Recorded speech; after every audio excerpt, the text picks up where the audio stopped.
Chapter 457. Ru Yin repeatedly said, "This subordinate has also heard of it. There are also many people in our ghost city who have tried to refine pills, but all of them have failed. Even their meridians and chi have been damaged because of the backlash from the Dan fire. Miss, there is no need for you to take such a risk." They still remembered. Back then in Xi'an, Mayan's alchemy caused a big explosion. It practically blew up the entire courtyard of Junji Drugstore. At that time, Mu Yin and Xiao Bao were lucky, so they weren't injured. But what if he was really injured? What's more, they really feel that the special drafts that Mayan refines are much more powerful than those pesky elixirs. Haven't you seen those people in the ghost city? When they hear about the pre-celestial filter of barrier breaking, they don't even care about Shi Lanling? He directly trampled on that so-called Shixianzi's face to the core of the earth. As soon as Ru Yin thought of that scene, she felt incomparably carefree. Mu Yan's gaze sweeps over everyone present, unhurriedly saying, "Do all of you think that I can't refine an elixir?" Without waiting for anyone to speak, she stood up. Her sleeves fluttered lightly, and her smile was seductive and languid. "Since all of you think that I can't do it, then I have to succeed no matter what." Then, under the shocked gazes of the crowd, he turned around and left. Everyone looked at each other and were unable to recover from their shock for a moment. "Miss is so obsessed with alchemy. Are you jealous?" Yes, definitely. After all, that Shi Lanling keeps saying that she can refine pills and can help the son-in-law. Her face is too ugly. But that's alchemy. Without the pill condensation secret method, it's impossible to succeed, right? Yeah. In the Yinwu continent, no one has ever succeeded without using the secret method of core condensation. Yin Haoyin, who had been silent all this while, lowered his eyes slightly. He was definitely the one who had been by Mayan's side the longest. Therefore, no one knew better than him how many miracles this delicate and beautiful young lady had created. Would a miracle really not happen this time? Mu Yin returns to her room. As soon as she opens the door, she sees Dimingju sitting on the edge of the bed, lazily flipping through the pages of a book in his hand. Xiao Bao obediently slept next to him on the bed. Her delicate little face was serene and peaceful, completely different from the past when she would cry silently when he wasn't by her side. After seeing this scene, Mu Yan's heart became incomparably soft. Such a peaceful life, such a stable scene in the world, even gave birth to a greedy desire to continue like this forever. Suddenly, her gaze swept across the book and she saw the cover page. Her eyebrows twitched. The book was taken out from her space again. But how did this man manage to take it out of her Tian Emochin space? Or rather, how did this man know that she had such a space? What if they knew about the existence of the space, the secret of the Tian Emochin and the Shin musicians? Did he find out as well?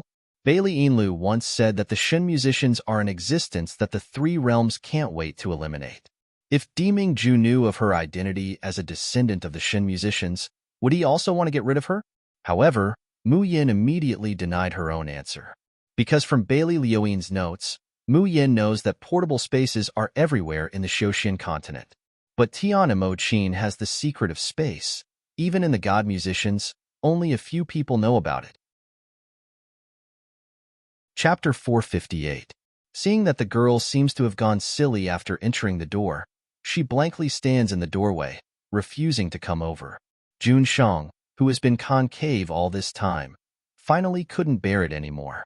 He lifts his eyes and says, "Come here." The man's voice is low and husky, with a magnetism that can make people's ears pregnant. Mayan's heart is like a zither string, lightly plucked by someone, numb and itchy. Her feet uncontrollably walk towards the man. When she's less than half a meter away from Dimingju, her wrist is suddenly grabbed, and she's pulled in her dreams. Her whole body falls into a wide and warm embrace. The man's unique scent hits her in the face. Mayan feels that she's really bewitched just now. How can she just obediently walk into a trap when he says to come over? Let go. Before she could finish speaking, her little mouth is already blocked. Her body that wants to escape is firmly imprisoned. A big hand firmly clasps her slender waist, and the other hand presses the back of her head. With a deep kiss, his slender fingers brushed against her hair bun. Long hair falls down, and the 5 fingers pass through the silky hair like a waterfall, gently caressing the back of her neck. With infinite ambiguity and lingering. After a long time, Mayan is released, gasping for breath. She fiercely glares at the man who's getting more and more shameless, who allowed you to move your hands and feet. The man's deep voice reaches her ears. Ben-Jun didn't move his hands and feet. Ben-Jun moved his mouth. You. Can he be even more shameless? Before she could finish speaking, the man once again lowers his head, taking her already slightly swollen lips into his mouth. Ravaging and sucking, he lets go after a long time. What's more, Ben-Jun moved his mouth so that you wouldn't wake up our son. Mayan subconsciously looks at her son, who is turned over because of the movement. She immediately holds her breath and stops moving. Soon after, she feels the hand on her waist slowly kneading it. The body that was originally in Demingju's embrace is also held tighter. So tight that she can feel the man's fiery chest through the thin clothes and the slight undulation of his muscles. Her whole body stiffens, and she's about to struggle. But the man is sucking on her small, snow-white earlobe. A low and unbelievably hoarse voice that carried a dense lust rubbed against her eardrums. Don't move. Otherwise, what if you wake Xiaobao up? Demingju. Mayan glares at him through gritted teeth. However, she was met with the man's doting, affectionate, and dark eyes that were as deep as the ocean. It's getting late. It's been a tiring day. Isn't Madam going to rest? The man's slender fingers stroked the knot of her belt and slowly undid it. Mu Yan's heart was flustered. She had a nagging feeling that if she didn't stop it, something would happen tonight. In particular, Demingju's breath is slowly becoming scalding hot, scorching hot. Their bodies were pressed against each other, and she could clearly feel the man's hostility. Then, the next moment, Demingju suddenly feels empty in his arms. There was only a belt left in his hand. The warm and fragrant body had already disappeared without a trace. His eyes, which had been stained with lust, slowly lost its luster. Then he narrowed his eyes dangerously. His hand that had just touched the young girl's skin felt as if it was still warm and delicate. Just thinking about it, the blood in his whole body couldn't help but boil. It's a pity that this little woman still slipped away. Demingju naturally knew that Mayan had entered the space. Chapter 459. But in the end, he still restrained himself, even if he crazily longs for Mayan. However, he wants to obtain Jun Mayan's whole body and heart. His wife, his daughter, must be spoiled, loved, and spoiled.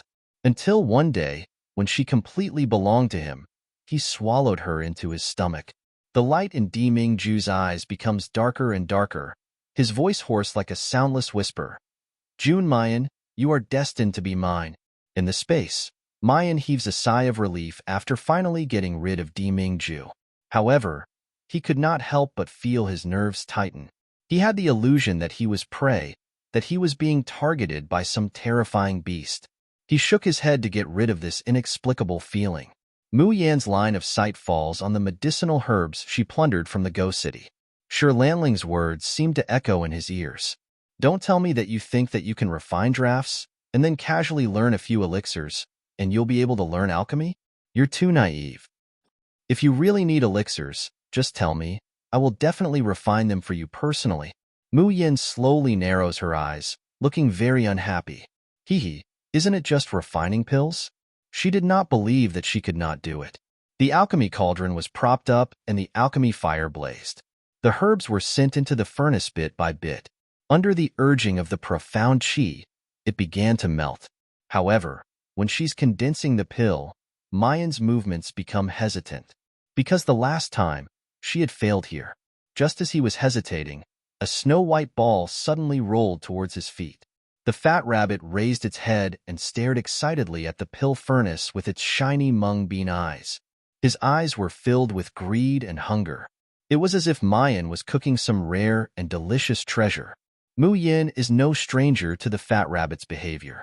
Previously, when he used the spring snow skill to refine drafts, the fat rabbit would often come here to eat and drink, especially the innate filter of barrier breaking, which was almost its favorite. Often, without waiting for Mu Yin to react, he would grab it and drink several bottles. Thinking of the price of the pre-celestial filter of barrier breaking, Mu Yin can't wait to turn this fat rabbit into stir-fried rabbit meat. So this time, Mu Yin doesn't care about it. Instead, he intended to circulate his profound qi and urge the melted medicinal herbs to condense. However, just as she was about to inject the profound qi into the furnace, the fat rabbit bumped into him heavily. Howl.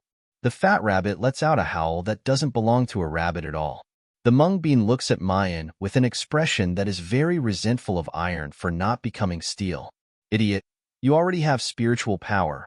Why are you still using qi to refine pills? Using profound qi to refine pills, how could it possibly succeed? Mayan stares blankly, then suddenly realizes, you're saying that I won't be able to condense a Dan by doing this. The fat rabbit nodded its fluffy white head. Indeed, she had tried to condense the pill with her profound qi before, but she was unable to succeed. But if she didn't use qi to condense the pill, and she didn't have the secret method of condensing the pill, how could she condense the pill? The fat rabbit was about to die of anxiety. This stupid woman clearly has a body full of treasures, but she actually didn't think of using her spiritual power. That was the moon spirit root, the moon spirit root. What else could be purer and more concentrated than the moon's spiritual root? Mu Yin spreads out her slender snow-white hands, and the power within her body slowly revolves. Shen Qi flowed in the sea of Qi. But, no, what she wanted was not this power. She could feel that there was another force within her. When the Tian Emochin is being repaired. Chapter 460. This strange and unfamiliar power is stirring within her, even overturning the seas and rivers. That's spiritual power. In her previous life, she exhausted 30 years and suffered the thunder tribulation, only to glimpse a little bit of it. But in this life, on her lower abdomen, adjacent to her qi sea, a majestic power begins to surge. Then it spreads little by little, flowing into her meridians, and is sent to her palm. A gentle breeze blows through the tranquil space. The verdant grassland becomes even more exuberant in a split second. The fat rabbit's eyes widen in excitement, incessantly pawing the ground with its front paws. That's right, that's it. That's it. This is spiritual power. This is the power that the moon root should have. Her plain white palm gently presses on the scalding furnace. But there's not the slightest hint of a burning sensation. Mayan feels as if there's a powerful and pure energy lingering around her body. It makes her 5 senses become incomparably sharp. It also makes her body more powerful. The spiritual power flows through her palm into the Dan furnace. The herbs melting in the furnace seem to have received some kind of command, and they begin to fuse and condense at lightning speed. About half an hour later, a burst of medicinal fragrance fills the air, making people feel relaxed and happy. The Dan fire goes out. Mayan opens the Dan furnace and sees 30 elixirs lying on top. This is a very ordinary second-grade Yangshan Dan. Its effect is only of little value, to clear the internal heat and reduce inflammation, and to refresh the mind. But elixirs are elixirs after all, and this kind of Yangshan Dan can't be bought in ordinary pharmacies. If they were to be auctioned in the Ghost City, one could be sold for tens of thousands of gold coins. According to the memories of Mayan's previous life, an alchemist can only refine 10 of these second-grade elixirs at a time. But she actually managed to refine 30 of them. Mayan picks up an elixir and carefully examines it, a contented smile hanging on the corner of her mouth. Now, let's see who still dares to say that she can't refine elixirs. She's in a very good mood, and she doesn't even mind the fat rabbit stealing a bite. She directly tosses 3 to it. As a result, a scene that makes her dumbfounded happens. The fat rabbit pushes the 3 elixirs with its front paws and actually flings them far away. Mung Bean's eyes reveal a look of disgust. For a long time, Mayan hasn't recovered from the fat rabbit's disdain. But that wasn't right. The fat rabbit is eager to drink the draft that she refined. Why would he despise the more expensive pills? Ding-ling dong-long. She suddenly hears the sound of the Tian Emochin. Mayan turns her head to look, only to find that the fat rabbit has jumped onto the Tian Emochin at some point, and is constantly strumming the strings with its claws. An eager expression appeared on his face.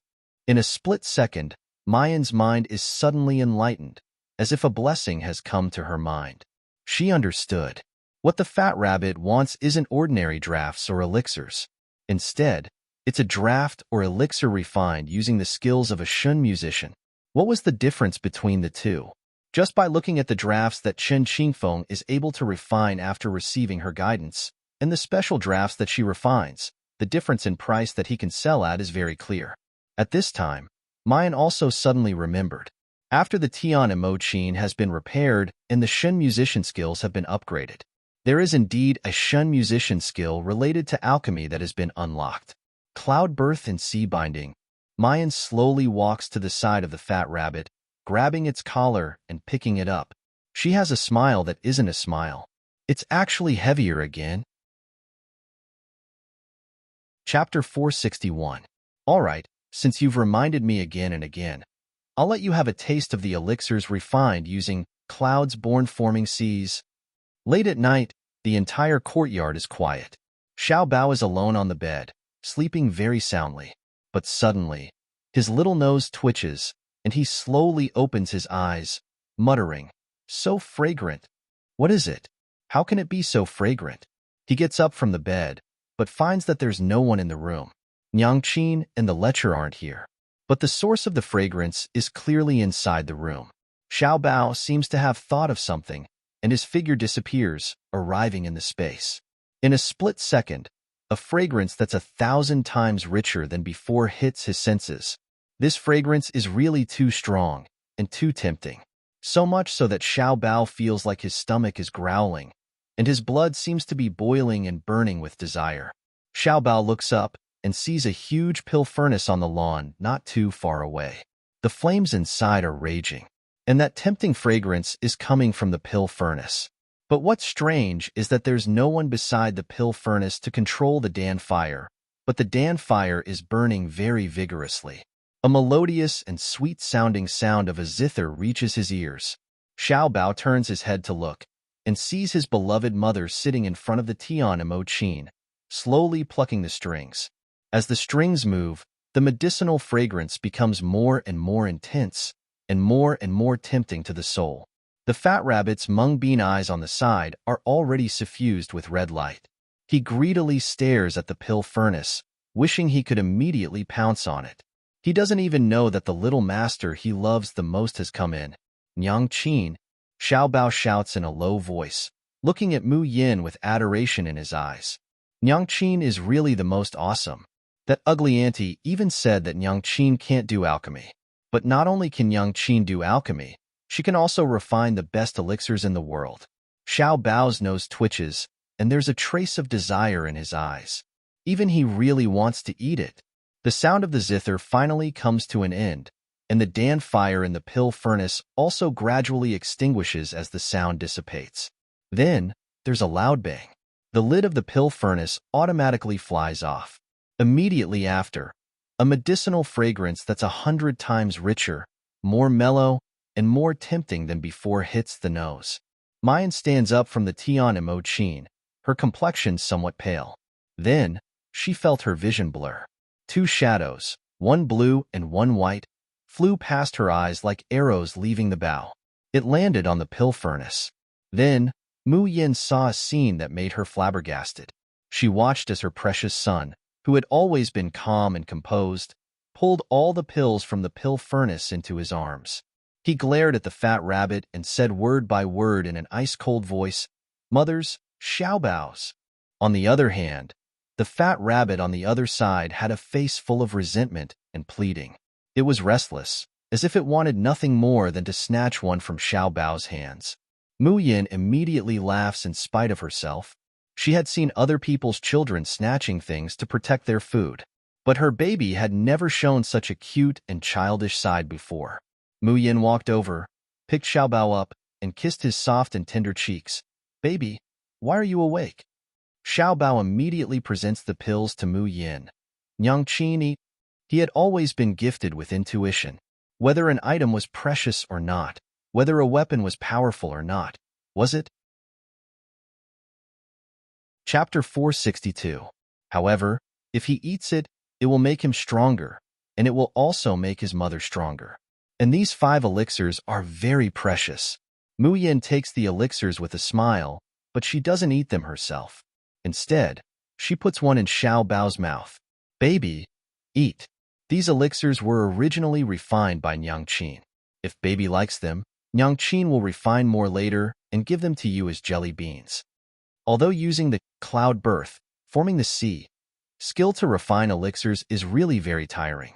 She spent 4 hours and exhausted all the spiritual power in her body, only to refine these 5 elixirs. Moreover, after these 5 elixirs are successfully refined, she won't be able to use the cloud birth, forming the sea, skill for at least 3 days. Xiao Bao's big eyes flicker, his cheeks bulging, and he swallows the elixir. Then he reaches out to embrace Mu Yan's neck and gently kisses her on the cheek, his little face revealing a bashful expression. Nyang Qin is really good to him. Xiao Bao loves Nyang Qin the most. Baby, Nyang Qin was able to successfully refine the elixirs this time. In fact, it's all thanks to the fat rabbit. Mu Yin gently strokes his hair. Her voice is soft and her smile is sweet. Baby, shouldn't you also thank the fat rabbit? Xiao Bao thinks for a moment, then he struggles to jump down from Mu Yan's arms. Then he takes out 2 elixirs and brings them to the fat rabbit's mouth. I'm sorry, Bunny. There's a guilty expression on his delicate little face. These 2 are for you. Can you forgive me? The fat rabbit originally thought that the elixirs it yearned for even in its dreams were gone, and it was simply aggrieved into a ball. At this time, it hears its most beloved little master apologizing to it, and even directly giving it 2 elixirs. It immediately jumps 3 feet high in joy. Then it turns into a furry ball and rolls into Xiao Bao's arms. Its pink tongue licks Xiao Bao's little hand, making whimpering sounds like a spoiled child. The 2 little guys happily play together. It's as if the unpleasantness just now never happened. However, not long after swallowing the elixirs, the 2 little ones fall asleep in a daze.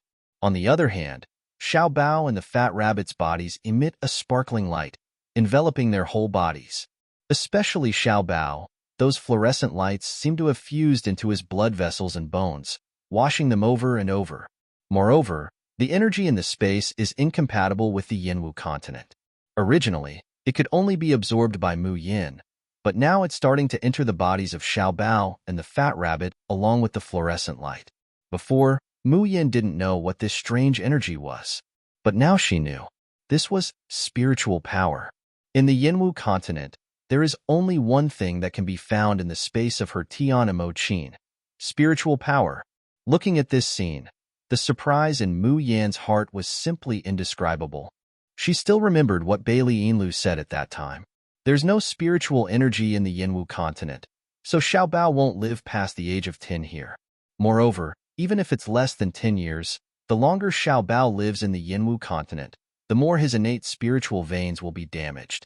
But now, Xiao Bao can absorb spiritual power from the space. Does this mean that his body won't continue to deteriorate?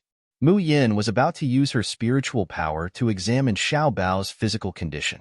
Suddenly, a clamor came from outside the space. Miss, are you inside? Oh my God. What is this smell? Why is it so tempting? Miss, are you all right? Chapter 463. As soon as the door opens, a group of people enter in a single file. Just a moment ago, it could only be considered a rich medicinal fragrance, but now, it's almost hooking their intestines out. Miss this, what is this smell? Are you refining elixirs? Seeing the Dan furnace in the room and the fragrance coming from it, everyone is dumbfounded. They had just been sleeping well, but they are suddenly awakened by the medicinal fragrance that keeps drilling into their nostrils. Extreme desire, and the internal force in their blood boiling, they can't help but climb up. As a result, when they arrive at the courtyard, they are stunned by the scene in front of them. They see countless birds landing on the open space in the courtyard, on the branches. There are also wild dogs and small animals that come out of nowhere, also crowding the open space, greedily sniffing the tempting medicinal fragrance in the air. Even these animals don't panic when they see people. Even when the ink camp people drive them away, they are reluctant to leave. With great difficulty, they clean up the courtyard, and Ru Yin and the others find the medicinal fragrance and find Mu Yan's room. Miss, could it be that you've already succeeded in refining elixirs? Ru Yan's voice trembles in disbelief. That fragrance just now. Is it the medicinal fragrance that you emit when you're refining elixirs? Mu Yin flips her wrist, and 30 elixirs are casually thrown on the table. What do you think? Everyone's eyes suddenly widen, and they only feel that the whole world is a fantasy. Refined. Successfully refined? It only took one night, and Miss can already refine elixirs? Moreover, it's 30 in one go. When did refining elixirs become so easy? Also, what was that strange fragrance just now? Would refining elixirs emit such a tempting fragrance?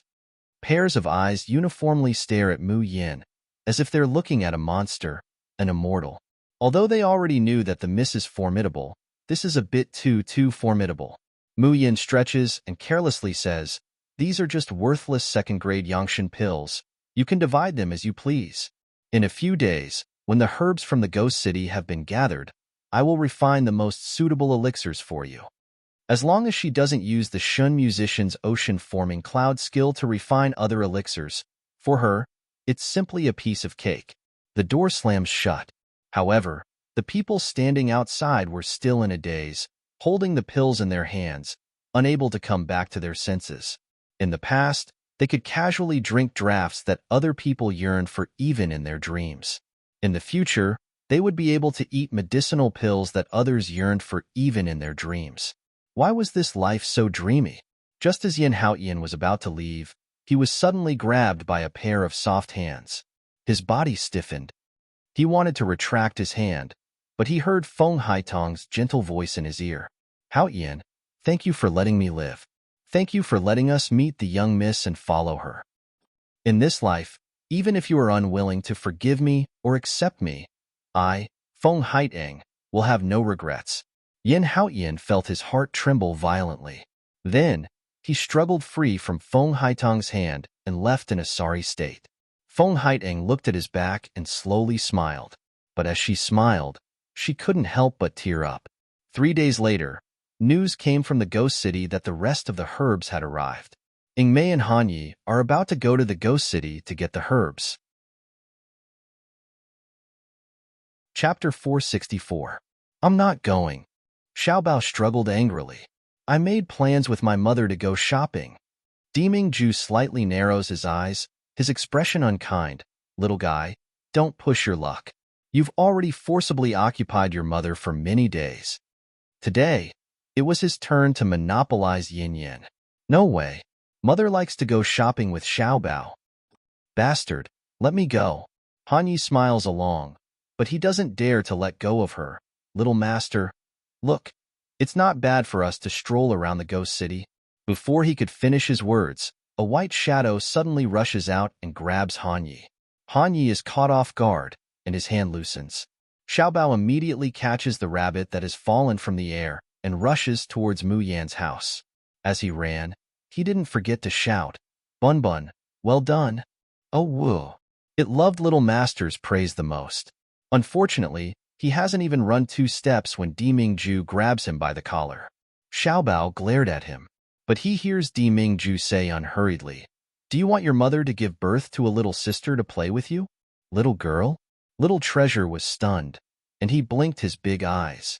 A little sister who looks like her mother. She must be very, very cute. If Xiaobao became an older brother, he would definitely give all the good food and fun things in the world to his little sister. He hesitantly looks at Dimingju and hesitantly nods. Dimingju's grave and stern face reveals a faint smile. "If you want Mimi, then be obedient and don't disturb me and your mother. This way, you can see your sister earlier, understand?" He tosses the somewhat confused Xiaobao and the fat rabbit to Hanyi and turns around to leave. Hanyi holds the hand of the well-behaved little master, very much wanting to cover his face and lament. "Junshang, does Miss June know that you're so shameless as to trick the little Gongzi?" Ghost City. Hanyi is responsible for guarding the little master, as well as that very restless fat rabbit that wants to rush into the beast-fighting coliseum. Ingmei is responsible for getting the draft. However, an hour passed and Ingmei did not return. 2 hours passed, but Ingmei still hadn't returned. Hanyi starts to feel like he's sitting on pins and needles, constantly pacing back and forth in the room. What's going on? Little Shadow had already been gone for 2 hours. Why wasn't he back yet? Wasn't it just taking some medicinal herbs? How could it take so long? Did something happen to Little Shadow? Xiaobao glanced at him and said indifferently, "Big Sister Ingmei is stronger than you." But, Hanyi talks for a long time, but he can't go on. Ingmei was indeed stronger than him, but for some reason, he felt uneasy today. He had a feeling that something might happen to Little Shadow. "Little Master, wait here for a while. I'll go look for Ingmei." Will it be dangerous for you to be here alone? Hanyi is very hesitant. He's worried about Ingmei, but he's also worried about leaving Xiaobao here by himself. Little Treasure's expression was calm, and his blue eyes carried a natural, dignified aura that made others unconsciously trust him. "Of course I won't be in danger. The drafts and elixirs that Nyang Qin gave me, Xiaobao has them all with him. Ever since they were chased by the people of Jin Wangfu last time, Mu Yin prepared all kinds of drafts for Xiaobao to save people and kill people. In addition, Xiaobao's cultivation has advanced by leaps and bounds under Di Mingju's guidance. Even a Xiantian expert would not be able to do anything to him.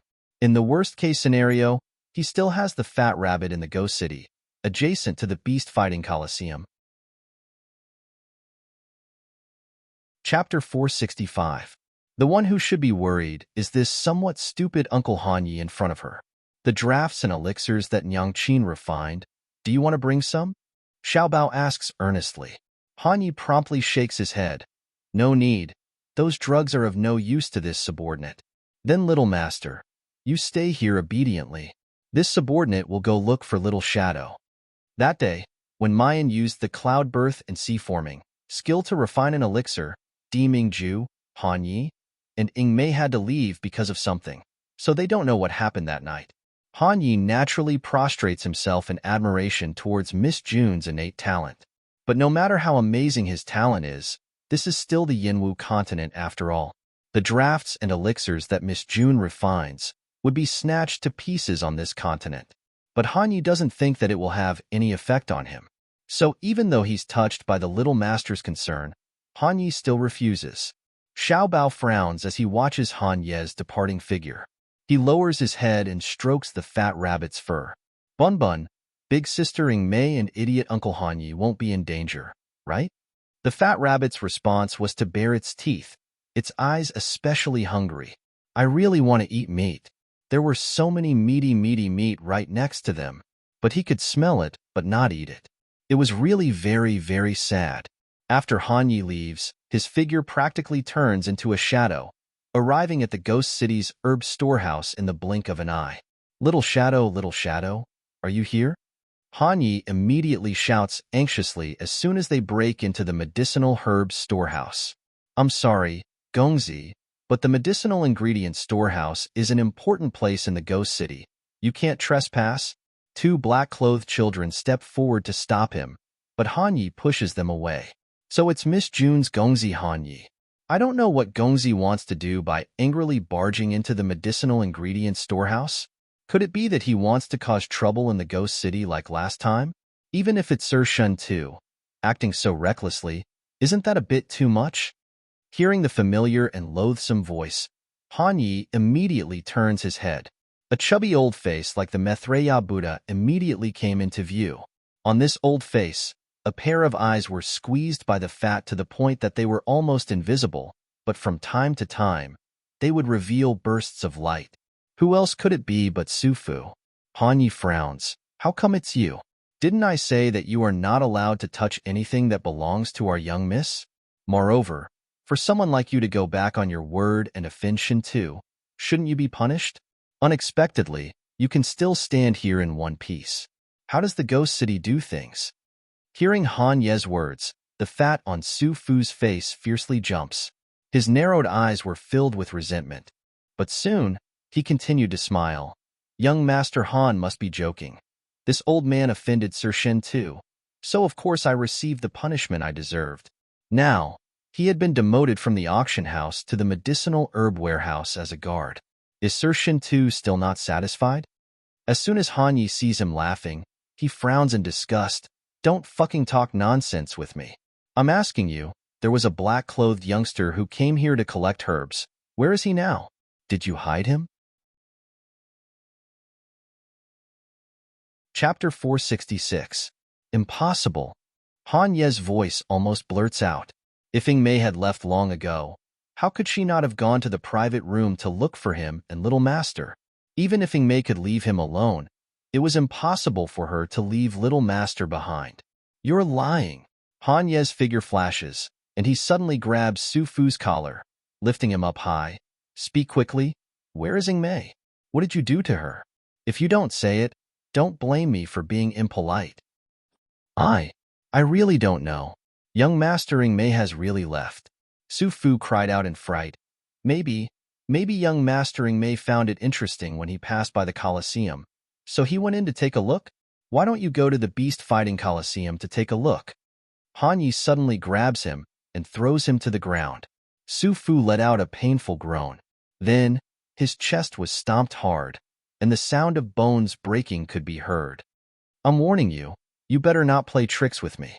If something really happens to Ying Mei, I'll make you beg for death. Su Fu was in so much pain that his head was drenched in cold sweat. Tears and mucus flowed down his face. Young master, spare me, spare me. If you don't believe me, this subordinate can take you to various places in the Ghost City to find it. The uneasiness in Han Ye's heart becomes thicker and thicker, deeper and deeper, especially when he had suppressed Su Fu and searched every corner of the Ghost City, but he couldn't even find the shadow of Ying Mei. Young Master Han, I just told you, didn't I? Young Master Shadow Charm had long since left. Maybe he has already gone home? Han Yi can no longer control the panic and ruthlessness in his heart. He clasped Su Fu's neck, tightening it bit by bit. I don't believe a word of your nonsense. Since you're not willing to tell the truth, there's no point in keeping you alive. Kala, kala. The sound of throats being crushed could be heard. Su Fu sees the undisguised murderous intent and cruelty in Han Ye's eyes, and the fear in his heart finally surges. Don't kill me. I'll talk, cough, cough, cough, cough, cough. Han Yi loosens his grip and ruthlessly kicks Su Fu's abdomen, his eyes indescribably gloomy and cold. Speak. Where is Little Shadow? What did you do to him? No, it's not me, cough, cough. It's... Before Su Fu could finish his words, his eyes abruptly widened, and a horrified expression appeared on his face. He then slowly lowered his head and looked at his abdomen. On his round abdomen, there was a gleaming sword blade piercing out. There was blood, yellow greasy fat, and intestines hanging out. It was incomparably disgusting. Su Fu turned his head stiffly and saw the two people standing behind him. His face was filled with unspeakable indignation and hatred. Black Ghost Envoy, White Ghost Envoy, I'm so loyal to the King of Hell. Why bang? His fat body fell to the ground, completely dead. Trash, you can't even handle such a small matter. What qualifications do you have to stay in the Ghost City? Han Yi doesn't give Su Fu's corpse another look, but looks at two people not far away. One of them was dressed in white and the other in black. Their clothes were embroidered with ghost heads using silk threads of opposite colors. Han Yi recognizes that these two are the black and white ghost emissaries. Strictly speaking, the Black and White Ghost Envoy is not a member of the Ghost City. Instead, he is the personal confidant of every Ghost City's King of Hell. Han Yi coldly looks at them. Did you take Ying Mei away? What do you want to do? Chapter 467. Are you talking about that handsome and unruly youngster? The one who took him away is our King of Hell. The White Ghost Envoy sticks out his tongue and licks his lips. It's his honor to be taken away, because our great King of Hell has taken a fancy to him. Han Ye's pupils suddenly contract. A dense killing intent pervades his whole body. What did you say?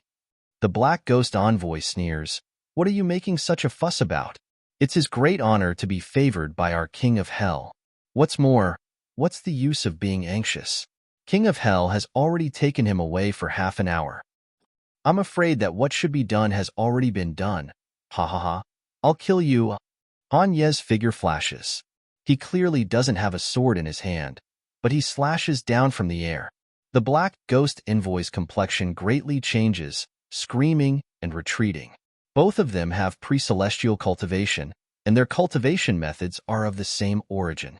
Cooperating with each other, they can exert 4 to 5 times the power. Even a high-level pre-celestial can only obediently kneel in front of them. The two originally thought that dealing with Han Yi would be a simple matter. They didn't expect that after a few exchanges, they feel the great fear of their lives being threatened. A quarter of an hour later, Han Yi has one hand on the black ghost envoy's neck, and the other holds the long sword against the white ghost envoy's heart. His eyes are as cold and severe as an Azura from hell. It's completely different from his usual mischievous appearance. Speak. Where's Mei? How did you do it to him? Based on his ability, how could that bullshit King of Hell of yours control him? At this time, Han Yi has slowly calmed down. Even if Ghost City's King of Hell's cultivation is certainly very high, who is Mei? He's an immortal from the cultivation continent, an outstanding figure that people look up to in the polar domain. How could he be schemed against by a mere Yinwu continent's King of Hell? Our King of Hell is omnipotent. The black ghost envoy shouts, as long as our King of Hell wants it, there's nothing we can't get. That's right, in the Yinwu continent, our Wangjiang City's King of Hell, Xianji, is even more famous than the Ghost Emperor. Han Ye's movements suddenly stop, his face revealing a shocked expression. Xianji? That's right. It's our great King of Hell Xianji. That shadow demon has fallen into the hands of our Yama King. It's impossible for him to escape unscathed. Ha ha ha. But isn't this also his good fortune? Who knows, he might already be infatuated with our King of Hell. The veins on Han Ye's hand that is gripping the sword are bulging. Xianji? The King of Hell of Wangjiang City was actually Xianji? Was it the Xianji he knew? If it was Xianji, and that little shadow fell into his hands. Han Ye's hands begin to tremble slightly, the fear and eagerness in his eyes almost overflows. When Mei woke up, she felt that she had no strength left in her body. She wanted to circulate the spiritual energy in her body, but it was as if all the spiritual energy in her body had been sucked dry. She frowned and turned around to look around, only to discover that she was in an unfamiliar stone room. She was sure that she had never been here before. What was going on? She was obviously choosing the herbs that Miss June wanted. However, he suddenly felt dizzy and lost consciousness. But how could this be possible? It's reasonable to say that the drugs of the Yinwu continent shouldn't have any effect on her. Chapter 468. Just then, she hears the voices of a man and a woman. With the sound of footsteps, they're getting closer and closer to her. Mei promptly closes her eyes. Soon after, she hears a familiar voice. It's just an insignificant servant by Jun Mayan's side, and a man at that. It's really unexpected that he could make you, King of Hell, muster such a large force. Now, it seems that this servant's appearance isn't that great. This voice, it's sure Lanling's. Could it be that the one who schemed against her was this woman? But how could this woman possibly poison her into a coma? Soon after, she hears a man's slightly effeminate voice. Sure Lanling, you're just an ugly freak. What qualifications do you have to judge Mei's appearance? Shinji, you? Alright, we're only in a cooperative relationship. I'll provide you with the prescription, and you refine the elixir for me. As for other matters, it's not up to you to manage. The room is quiet for a moment, filled with the sound of Sure Lanling's heavy breathing. After a long while, she grits her teeth and says, Since you know that we're in a cooperative relationship, you should understand that I've already accomplished what you wanted me to do. You should understand that I've accomplished what you wanted me to do, but I haven't done what you promised me. Ah, it's just Jun Mayan's life. The man's voice is full of disdain. Rest assured, she's just an insignificant mortal. Ben Wang will hand her over to your hands sooner or later. You can humiliate her. You can hack her into pieces. Sure Lanling takes a deep breath also. Get rid of June Mayan's little bastard for me as well. When the time comes, I want June Mayan to personally see me and her man kiss each other. I'll also chop that little bastard into minced meat and feed it to her with my own hands. As long as June Mayan and that little bastard are gone, Deming Ju's gaze will definitely be on her. Then, Deming Ju's gaze will definitely fall on her. At that time, that godlike man will definitely be hers. Hee hee, a woman's heart is truly the most poisonous. The man lets out a sinister laugh. Soon after, Ingmei feels him sitting down by her bed. Soon after, a cold, sweaty hand touches her face. That kind of disgusting touch makes Ingmei almost unable to restrain herself from chopping off his hand. She heard the man's heavy breathing and sharp voice. Only you are different. Hee hee hee. After so many years, you haven't changed at all. Shi Lanling hatefully said, "It was June Mayan, that slut, who humiliated me first. Of course, I have to retaliate 1,000-fold. Just tell me if you're willing to help me with this." "Don't worry." The man loosens the hand stroking the Ingmei's face and turns to face Shi Lanling. "I said, as long as you get rid of the Ghost Lord for me, let me take over all the forces in the Ghost City. No matter what your conditions are, I can satisfy them. As for killing June Mayan, it's just a piece of cake. Now, you can go. I want to consummate my marriage with my Ingmei. Don't tell me you want to watch from the sidelines? Pervert. You actually want to be with a man." Shi Lanling spat in disgust, and her footsteps quickly faded away. The man also left the room. Ingmei opened her eyes and slowly gathered the power in her body. But in his heart, he was thinking, who is this person? Why does he know me? And how does he want to harm the miss? The spiritual power in her meridians has indeed been drained, but as she revolves her heart sutra, her strength comes back little by little. She can already try to sit up now. Chapter 469. Several maids come in and help Ingmei up from the bed. "What are you doing?"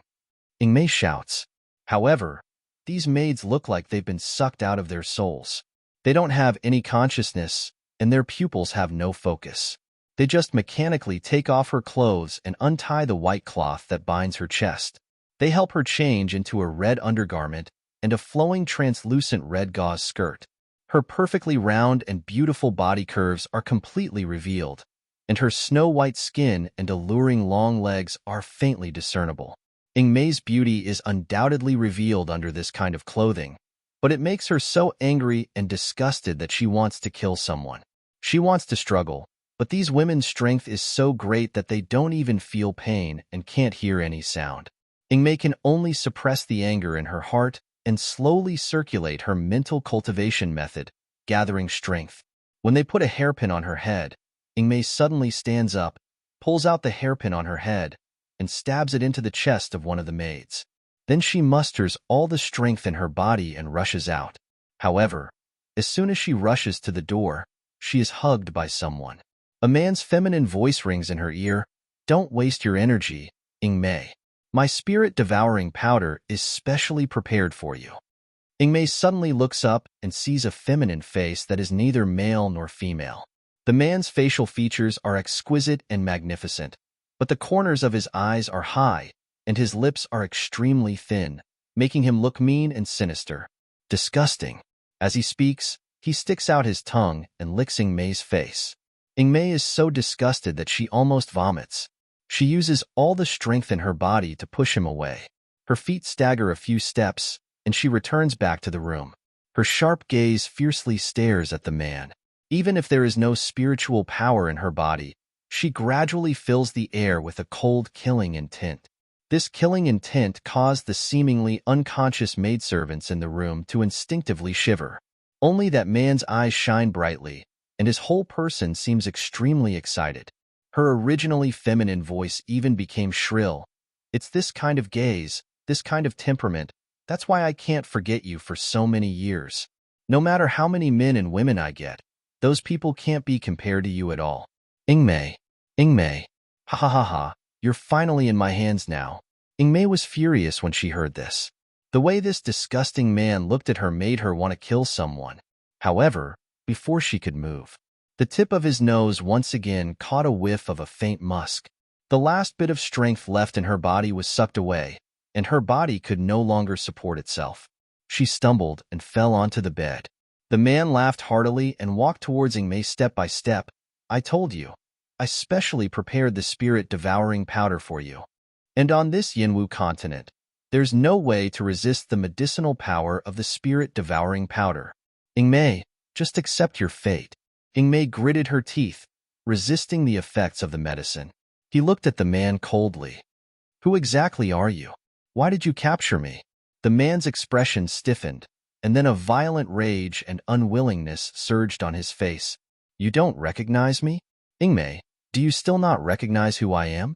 Ingmei frowned, his expression unchanged. In his heart, however, he kept wondering if he had seen this person before. Chapter 470. The man lets out a sigh. The twisted expression on his face slowly fades. Soon after, his eyes are once again tainted with passion. That's right. I was just a nameless pawn under your command at that time. You were aloof, brilliant, dazzling, and could even stay close to Junshang. Naturally, you wouldn't remember a lowly existence like me. Ingmei's eyes slightly widen, revealing an incredulous expression. This man used to be her subordinate? Saying so, it seems like she has a vague impression. But she had too many people under her command at that time. How could she recognize each and every one of them? The man is still talking to himself, as if immersed in a distant memory.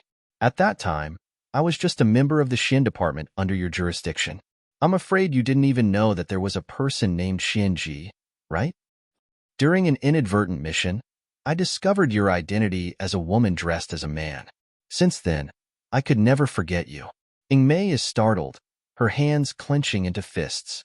It turns out that her disguise as a man was discovered so early on. No wonder this man directly took off her corset when he caught her and dressed her in women's clothing. She was really too careless before. She thought that if her companions didn't find out, then no one else would. Xianji's blurred voice continues, at that time, you were so dazzling, so powerful, and I could only look up to you. I could only crazily fantasize about you in the dark, to hold you in my arms, to wantonly kiss you. Ingmei finally couldn't help but shout, shut up. She has never felt that someone disgusts her so much. You said that you were my subordinate? Why are you in the Yinwu continent? Hearing Ingmei's question, Xianji's face distorts again, and his voice seems to be squeezed out from between his teeth. This is all Han Ye's fault. He grits his teeth and enunciates each word. One time, he discovered that I secretly hid your clothes. At that time, Xianji crazily desired Ingmei. But Ingmei was too strong, and her conduct was so cold and cruel. If he was discovered, he would certainly wish he were dead. Thus, Xianji could only steal Ingmei's inner clothes and hide them under the quilt. Borrowing the lingering fragrance of Ingmei's body, he vented his lewd fantasies every day. He didn't expect that such an action would be discovered by Han Yi. Soon after, his immortal bone is cruelly extracted, and he is directly kicked into this Yinwu continent that doesn't even have spiritual power. He remembers those days when he had just arrived at the Yinwu continent, those days when life was worse than death. Xianji's eyes are crimson, and he's gnashing his teeth in anger, as if he's itching to tear off Han Ye's flesh piece by piece. If it weren't for Han Ye, I would still be on the Shoshin continent, enjoying the worship and longevity of mortals. Do you know how desperate and unwilling it is to be reduced from an immortal to a mortal with a lifespan of less than 100 years? However, what goes around comes around. Now, it's finally your turn. Ha ha ha ha. As the Xin level speaks, he suddenly bursts into laughter. When I accidentally saw you and Han Yi in the Ghost City that day, I simply couldn't believe my eyes. I didn't expect that Ingmei and Han Yi, who were able to see Junshang every day on that day, would actually be expelled from the Shoshin continent, reduced to a mere mortal in the Yinwu continent. Ha ha ha. Chapter 471. As expected, my thoughts were correct. No one knows better than us what the biggest weakness of the people from the Shoshin continent is. With just a little bit of spirit-devouring powder, You won't be able to transform your spiritual power into profound qi, and you won't be able to resist at all. You won't even be comparable to a mortal. Step by step, Xianji walked towards Mei. Using his ice-cold and slippery hands, he pinched Mei's face and looked at her obsessively. Lord Mei, you definitely do not know how beautiful you are right now. I have been thinking about this day for a long time. When I get you, I'll use the same method to get rid of Hanyi. At that time, we can live together in the Yanwu continent. This kind of life is something I've always dreamed of. Mei struggled with all her might, but she couldn't muster any strength at all. If you dare touch me, believe it or not, I will tear you to pieces one day. Hee, how could you bear to kill me after you've had your fill of love and pleasure? Xianji isn't afraid in the slightest. On the contrary, he becomes more and more brazen as he reaches into Mei's lapel. What's more, no matter how powerful you are in the Shoshin continent, in the Yanwu continent, your cultivation has been dragged down to the same level as mine. I've been immersed in this place for many years. Whether it's means or influence, I'm far superior to you and Hanyi. If you want to kill me, I'm afraid you still can't do it. The man's hand felt like a slippery reptile wriggling on his skin. Mei was enraged. All of a sudden, he raised his hand and ruthlessly flung it towards Xianji's face. Unfortunately, under the effect of the spirit-devouring powder, her strength was almost completely gone.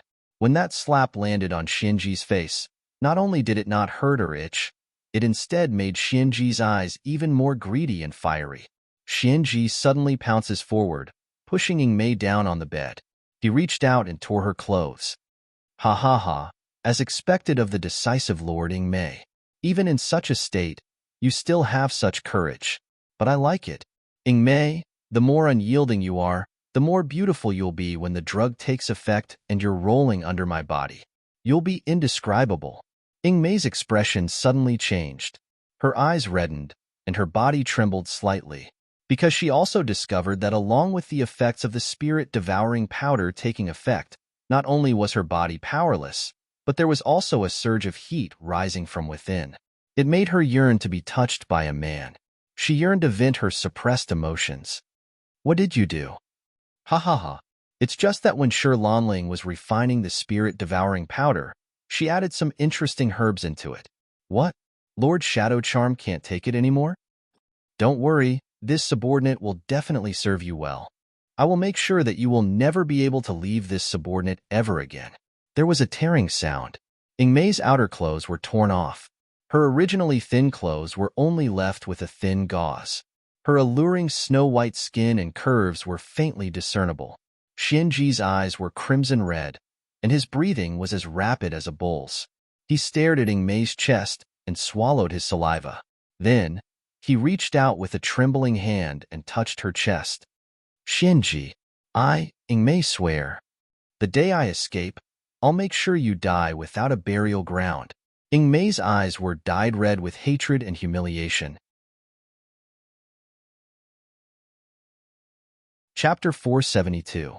However, all of her strength has been drained, and she can't even move her fingers, let alone bite her tongue to commit suicide. Her body even betrays reason and hatred, longing for a man's touch. When Xianji's hands tear off the gauze, the ear-piercing tearing sound finally makes Mei unable to bear the despair and humiliation.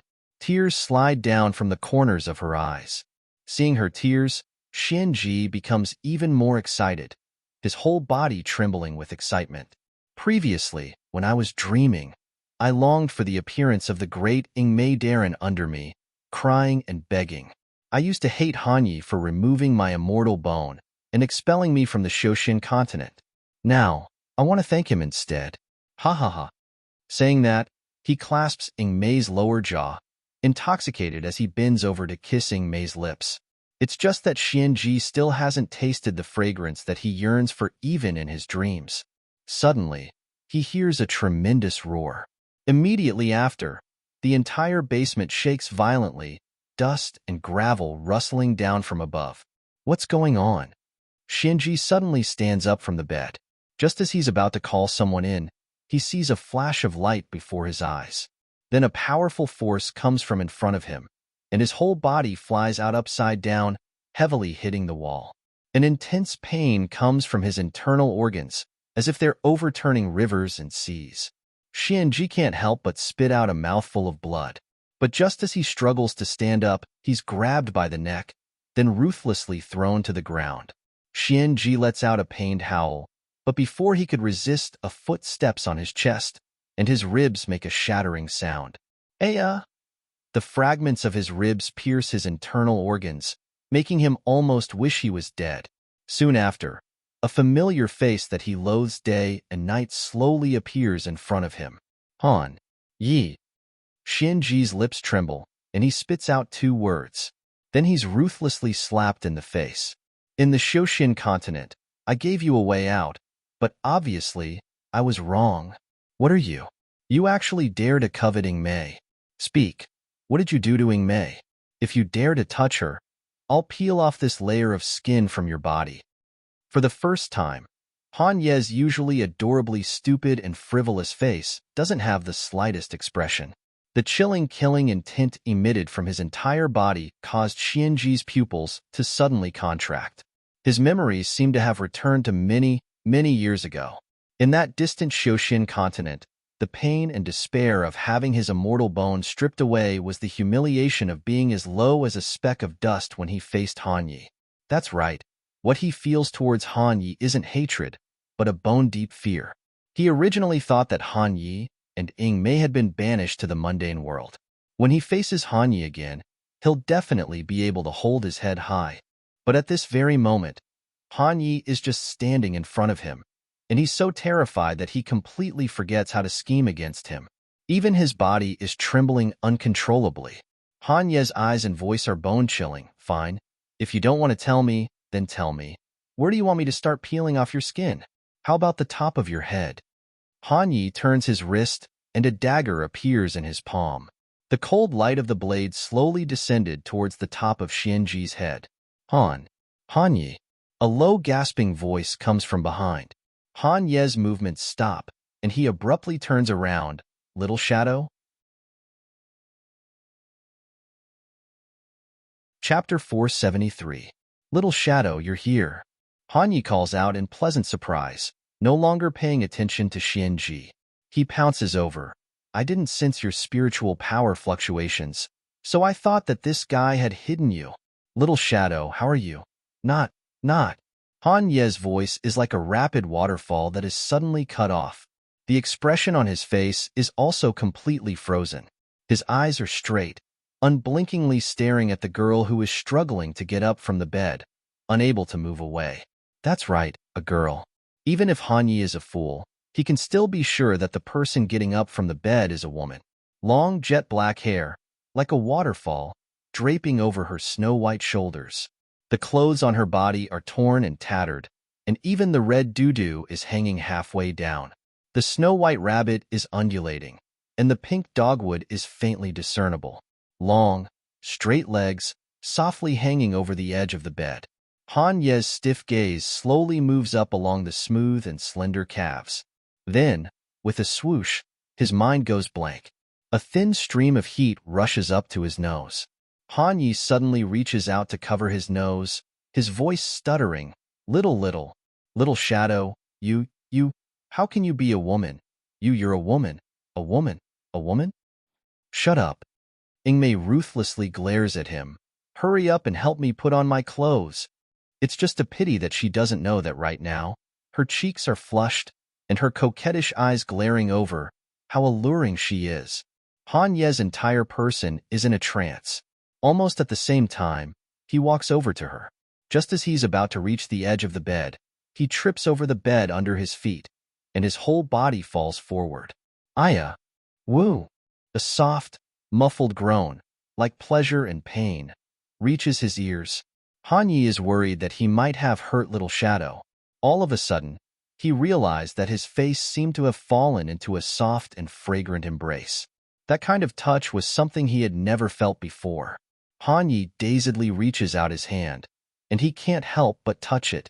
The smooth, soft, and elastic feeling makes his whole person go silly. This is, bastard. If you still dare to touch me, I'll kill you. Han Yi abruptly sits up. No, no, no, little shadow, believe me, I didn't mean it. Patter, patter. A few drops of bright red liquid fall from Han Ye's nostrils onto Ing Mei's fair chest, and when he got up, his hand happened to be placed on that unspeakable position. Han, Knight, do you want to die? Han Yi practically tumbles and crawls as he is kicked down from the bed.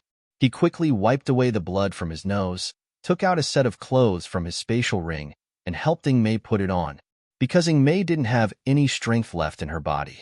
Therefore, it's hard to avoid having to rely on Han Ye's help to dress. As it happens, Han Yi is clumsy and clumsy. Right now, he's so flustered that his brain is full of water. Where are you touching, you bastard? Right. I'm sorry. I didn't do it on purpose. Han Yi has already exhausted all of his willpower to not touching Mei's smooth skin. However, in the process of putting on clothes, it was inevitable that they would touch each other. Ugh. The residual effects of the drug in her body make Ing Mei let out a low, hoarse moan. That voice is so soft and charming that even a rock would be teased and scalded. Chapter 474. But Han Yi thinks that she's in pain, so he's so anxious that he forgets everything. He hugs her, his voice trembling. Little shadow, why is your face so red? Why is your skin so hot? Don't scare me. Are you injured somewhere? Or did that bastard poison you? I'll go find the antidote for you right now. Ing Mei's whole body is burning hot, limp, and powerless. In her hazy state, she opens her eyes and sees the sweat on Han Ye's forehead, as well as his eyebrows that are so anxious that they're almost crying. She didn't know why, but her originally ice-cold heart was also slightly warm. This idiot. He was really worried about himself, so worried that he even lost the most basic judgment. Ing Mei moved her lips and was about to speak. Suddenly, a feminine male voice rang out in the room. Don't worry, nothing happened to Ing Mei. She's just horny and wants me to fuck her hard. Han Yi suddenly turns around, only to discover that Xian Ji, who he had just beaten to the point of being on the verge of death, is now standing up in one piece. Han Yi isn't surprised by this. Their bodies are not as frail as the people of Yinwu continent, even if Xian Ji has already been stripped of his immortal bone. But ordinary injuries were fatal to mortals, but to Xian Ji, they were still very easy to heal. Facing Han Yi, Xian Ji's eyes burst forth with intense hatred. He laughs cruelly. Han Yi Darren, seeing such a Ing Mei, you must be very tempted and want it very much, right? Hee, I've already guessed it. Back then, the reason why you hated me so much cruelly removed my immortal bone and drove me to this barren Yinwu continent without any spiritual energy wasn't because I violated the laws of the polar domain, but because you were jealous of me. Because you also like Ing Mei, and you've long wanted to obtain this woman. Han Yi, your thoughts are as filthy as mine. What you covet is nothing more than Ing Mei's body. What right do you have to punish me that year? Han Yi coldly looks at him. Death is at hand. Yet you're still talking nonsense. I'm talking nonsense? Shinji laughs heartily. You dare to say that you don't want the woman in your arms? Do you dare to say that you don't want to press her under your body and make her yours? Han Yi, don't deceive yourself anymore. You say that I'm disgusting, but how much better are you than me? Han Yi doesn't care about what Shinji says, but he cares whether or not Ing Mei will misunderstand him and loathe him. He suddenly lowered his head and said anxiously, Little shadow, I didn't, idiot. Ing Mei growled, Be careful. Spirit-devouring powder. She roared out the spirit-devouring powder with all the strength in her body. However, he was still a step too late. Han Ye's body sways, feeling the spiritual power within his body quickly dissipating and draining away. At the same time, he heard Xian Ji's loud laughter. Ha ha ha, what Jun Shang's trusted aide. What divinity of the polar domain. On this Yinwu continent, they're nothing more than ants that I can casually step on. Han Yi, does the taste of spirit-devouring powder feel good? Han Ye's body is on the verge of collapse, almost unable to support himself. He fiercely glares at Xian Ji, both his eyes red. Xian Ji, do you know what you're doing? Do you know what will happen to you if Junshang comes to know that you have acted so recklessly and unscrupulously in the Yinwu continent? Hanyi Darren, don't scare me. I, Shinji, am not someone who can be scared. Chapter 475. The ghost city of the Three Realms was founded by Junshang. Do you think that Junshang wouldn't know what you've done? Ha ha ha. Do you think I'm a fool? Who doesn't know that the Yinwu continent doesn't have any spiritual power? It doesn't have even the slightest bit of value. It has long been abandoned by the polar domain and Junshang. Guyu, that pitiful guy. Although he's said to be the representative of the polar domain, in fact, he's a waste that has long since been abandoned. The smile on Shinji's face was incomparably insolent. Even if I kill the two of you and take possession of Ingmei to the polar domain, it would only be 3 less wastes. Do you really think that anyone would care? Before he finished speaking, he suddenly soared into the sky. He ruthlessly kicks Hanyi. With a bang, Hanyi flies out and heavily hits the bed. When he got up, blood trickled down the corner of his mouth. You want to divert my attention by talking and force out the poison of the spirit-devouring powder? Ha, Hanyi, do you think I'm an idiot? Don't waste your energy. Today, none of you will be able to escape from the palm of my hand. Step by step, Shinji walks towards the 2 people on the bed and kicks Hanyi to the ground. She lifted her foot and stomped hard on his chest. His bones shattered. These 2 strikes are for you. How is it, Hanyi Darren? Does it feel good? His ribs are broken, piercing his internal organs, but Hanyi doesn't even groan. His murderous gaze unwaveringly glared at Shinji. Shinji felt slightly scared in his heart under his gaze. Soon after, he flew into a rage out of humiliation and ruthlessly stepped on his face, using the soles of his feet to grind it. Don't worry, I won't kill you right now. I want you to personally witness Ingmei and I consummate our marriage. Ha ha ha ha. Ingmei, you must be burning with lust right now, and you can't wait to jump into my arms. Hanyi suddenly pounces over and hugs his thigh. The long sword in his hand stabbed towards his abdomen. Ah! Shinji screams, an ominous glint flashing in his eyes. You're courting death. With a flick of his wrist, a dagger appeared in his palm. The tip of the dagger shone with a green light and emitted a fishy smell, ruthlessly stabbing Hanye's spine. Hanyi! Ingmei lets out a cry of alarm, tumbling down from the bed. She struggles to get to Hanye's side, but her body doesn't listen to her at all. Shinji sinisterly looks at Hanyi, slowly saying, Do you know what poison is on this dagger? It's called blood-sucking fang. You definitely haven't heard of it in the Shoshin continent. Just a little bit of this poison can seep into a person's blood and destroy their nerves. From then on, you'll become a cripple. Not to mention cultivating, you won't even be able to stand. Of course, if it was you in the past, with spiritual power protecting your body, this kind of poison would definitely not be able to seep into your lungs and corrode your nerves. But now that you've been poisoned by the spirit-devouring powder, you're worse than an ordinary person. Hanyi, just quietly watch how I take Ingmei for myself and make her thoroughly my woman. As Shinji says this, he raises his foot and kicks Hanye's face, wanting to kick him away. However, Hanyi doesn't budge from hugging his thigh. Shinji frowns, his face distorting for a moment. Then he raises the dagger, stabbing Hanye's back again and again.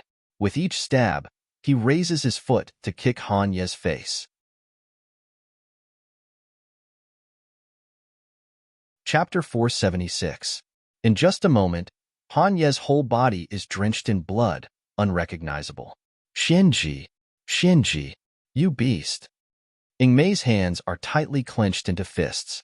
Even if she doesn't have any strength, her fingertips still puncture her palms, blood seeping out from the gaps of her fingers. I'm going to kill you. Kill you. Shinji, I'm going to make you beg for death.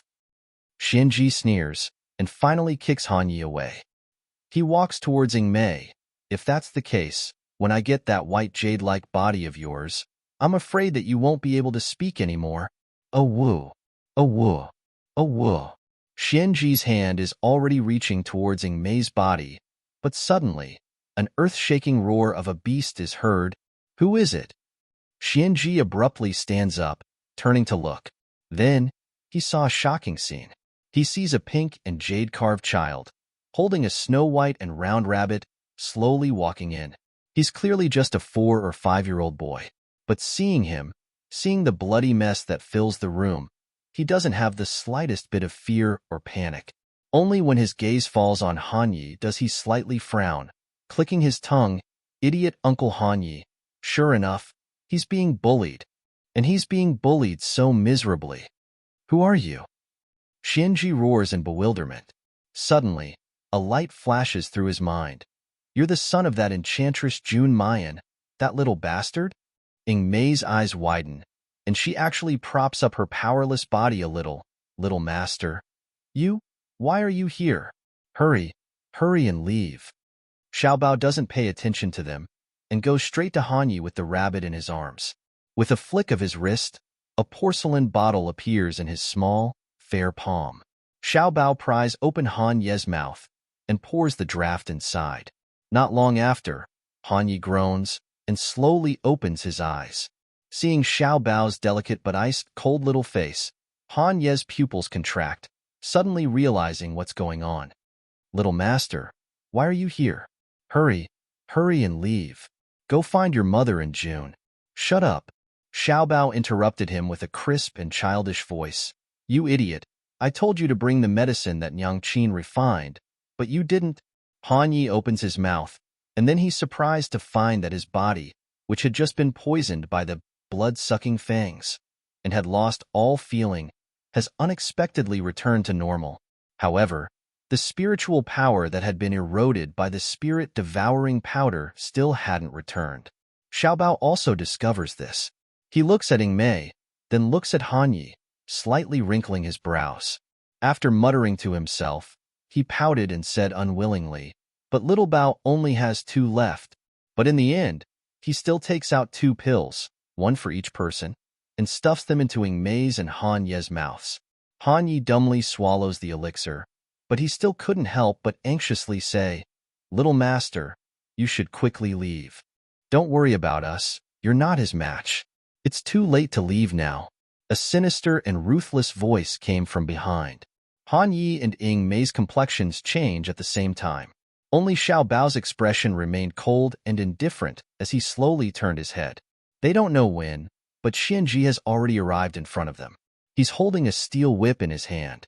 The steel whip is covered with sharp barbs, scraping the ground. My good mood has been disturbed over and over again. I'm very unhappy right now.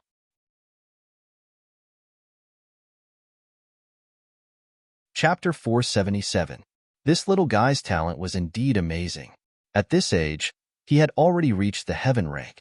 But in Xianji's eyes, he was still like an ant that could be strangled to death at any time. There's a path to heaven, but you refuse to take it. There's no door to hell, but you insist on coming in. Step by step, Xianji approached Xiaobao.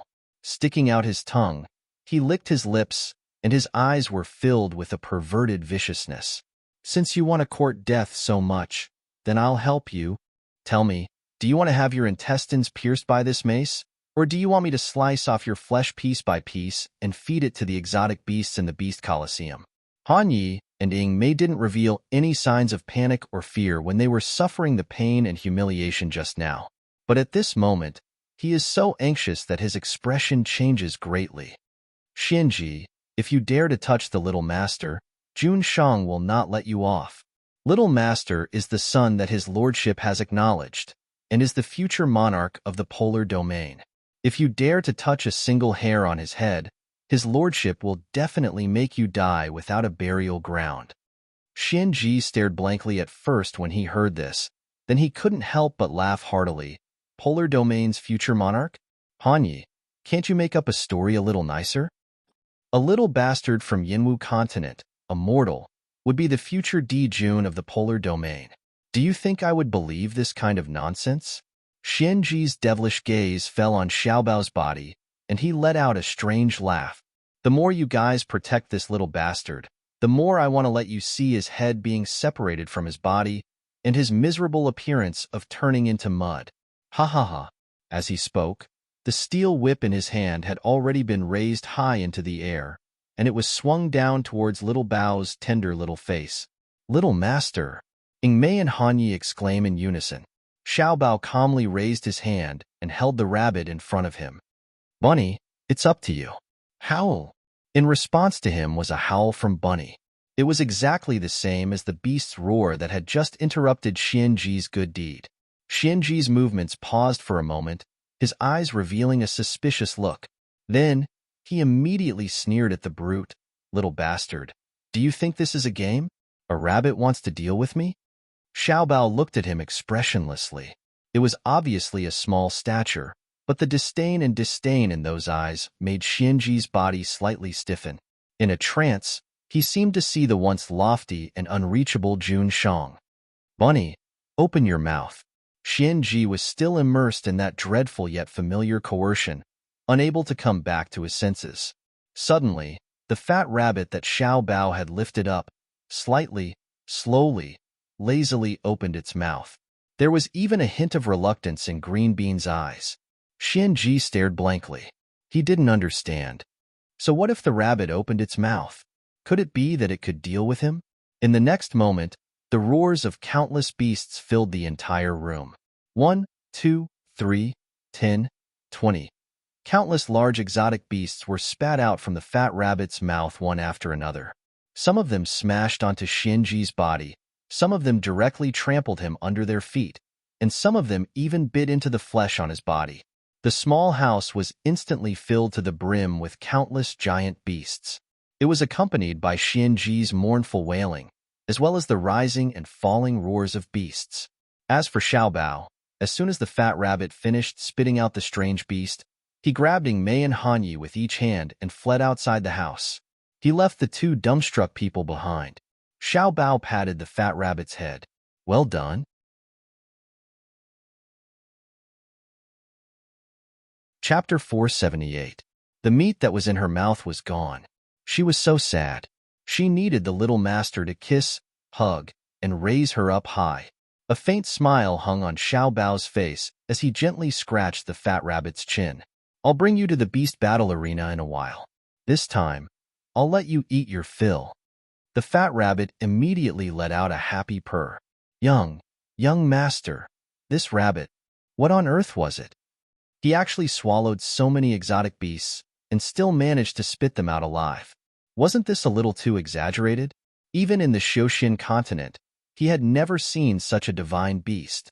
No wonder Jun Shang's eyes are a little strange every time he sees the fat rabbit. And every time the fat rabbit meets Jun Shang, it would be so scared that it would scurry away like a rat, never daring to stay in front of Jun Shang for too long. Could it be that Jun Shang already knew that this rabbit wasn't simple? Hanyi is still in shock when suddenly a loud bang is heard from inside the room. Immediately after, an exotic beast with a thick stench of blood flew toward the door. That strange beast is bigger than the three of them put together. When it was flying in the air, its sharp fangs were already exposed. The beast's roar was filled with violence and savagery, and the direction in which the exotic beast fell happened to be in the direction of Ingmei. "Little Shadow, be careful." Hanyi doesn't even think about it. He pounces over, grabs Ingmei, and rolls over on the spot. The exotic beast landed less than half a meter away from the two of them. Roar! It opens its bloody mouth wide, as if it wants to swallow Hanyi and Ingmei together. Hanyi doesn't even think about it. He pours spiritual power into his fist and ruthlessly punches the strange beast. He originally thought that after being poisoned by the spirit-devouring powder, his arm would be bitten off by the beast. But who would have thought that when he punched out, the wind generated by his fist would surge wildly. Then, the sound of the exotic beast's bones shattering could be heard. There was a bang. The beast fell to the ground, dead. Hanyi blankly stares at his own hand, then looks at the completely unharmed Ingmei in his arms. Then, he looked at Xiao Bao in disbelief. The spirit-devouring powder has been dispelled. However, the spirit-devouring powder was a pill recipe from the Xiaoxian continent. If it's refined in the Yinwu continent, the effect might not even be 1/10. But even if it was only 1/10 of it, it was not something that could be easily solved. Xiao Bao looks at him in disgust. Nyangqin's medicinal pills are omnipotent. Han Yi suddenly remembers the elixir that Xiao Bao had just fed him and Ing Mei. Then, he lowered his head and circulated the spiritual energy in his body. As expected, the spiritual energy that had originally disappeared was slowly growing in his dantian like a trickle. He was so shocked by the changes in his body that he couldn't think. I already knew that Miss June was powerful, but I didn't expect that she would actually be powerful to this extent. His and Ing Mei's bodies are completely different from the people of Yinwu continent. For the people of the Yinwu continent, precious and wondrous medicines are just like trash to them. Therefore, when the people under Mayan are going wild with joy for obtaining her drafts and elixirs, Han Yi has never thought of fighting over it. Why would he care about such a thing used by mortals? But now that things have come to this, Han Yi really wants to slap himself. What mortals use? She didn't care about anything. If he could return to the past, he would definitely kneel in front of Miss June and beg desperately. Such a precious medicinal pill. Whoever didn't want it would be a fool. The spirit-devouring powder in Ing Mei's body was deeper than cold nights, so his spiritual power hadn't clearly recovered yet. Chapter 479. Therefore, after eating the pill, he began to silently circulate his mental cultivation method. Sure enough, at this moment, the spiritual power finally began to return. Ing Mei recalled the humiliation and despair she had felt a moment ago, and her mood was indescribably agitated. She looked down at Xiao Bao, her eyes filled with gratitude. "Little master, thank you. You and the young miss saved me again." Xiao Bao shook his head like a little adult. "You're welcome. Elder sister Ing Mei is a good person. Xiao Bao doesn't want elder sister Ing Mei to die." Ing Mei slowly knelt down in front of Xiao Bao. From now on, Ing Mei swears to be loyal to Miss and Little Master. If I go against this, may the heavens and earth destroy me, and the world will not tolerate me. As soon as she finished speaking, a red light flashed around her body and slowly disappeared. Han Yi slightly widens his eyes. The oath that the Shadow Enchantress made was the harshest, heart-binding curse of the polar domain. Once the heart-binding curse was made, if one violated it, then the result would be even more miserable than death. Ing Mei, she really intends to be loyal to Jun Shang, to Miss and Xiao Bao as if they were her masters. And Miss and young master were indeed worthy of such respect and loyalty. Han Yi only hesitates for a moment, then he also slowly kneels down. I, Han Yi, swear that from now on, I vow to be loyal and faithful to Miss and the Little Master. If I violate this oath, heaven and earth will not tolerate it. The red light also flashed and slowly disappeared.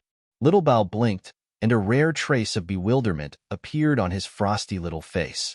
The two of them cast the heart-binding curse with a straight face and stood up from the ground. Ing Mei's body swayed and she almost knelt down again. Little Shadow. Han Yi promptly supports her. His hands inadvertently touch a soft, bumpy place. Han Yi is so startled that he almost jumps up from where he is. Then, the shock, hatred, and fear slowly dissipated. The voice that had been hovering in his mind earlier, clamoring louder and louder, became clearer and clearer. Han Yi couldn't help but look at the girl that he's holding in his arms. Her face was so red that it seemed as if water could drip out of it. Little Shadow, so you're a girl. At first, when he heard Xiao Bao calling Mei big sister, he thought that Xiao Bao was too young and mistaking Mei's gender. Only now did he realize that the truly foolish person was actually himself. Han Yi foolishly looks at Ing Mei's face. There are almost ripples in his eyes. Ing Mei's cold expression could no longer be maintained. A blush crept up her cheeks. He flew into a rage out of humiliation. Have you seen enough? Not enough. Han Yi blurts out, it's not enough for a lifetime. Little Shadow, you look really good like this. Although Ing Mei's clothes had already been changed into ordinary men's clothes. However, there was no binding bandage on his chest.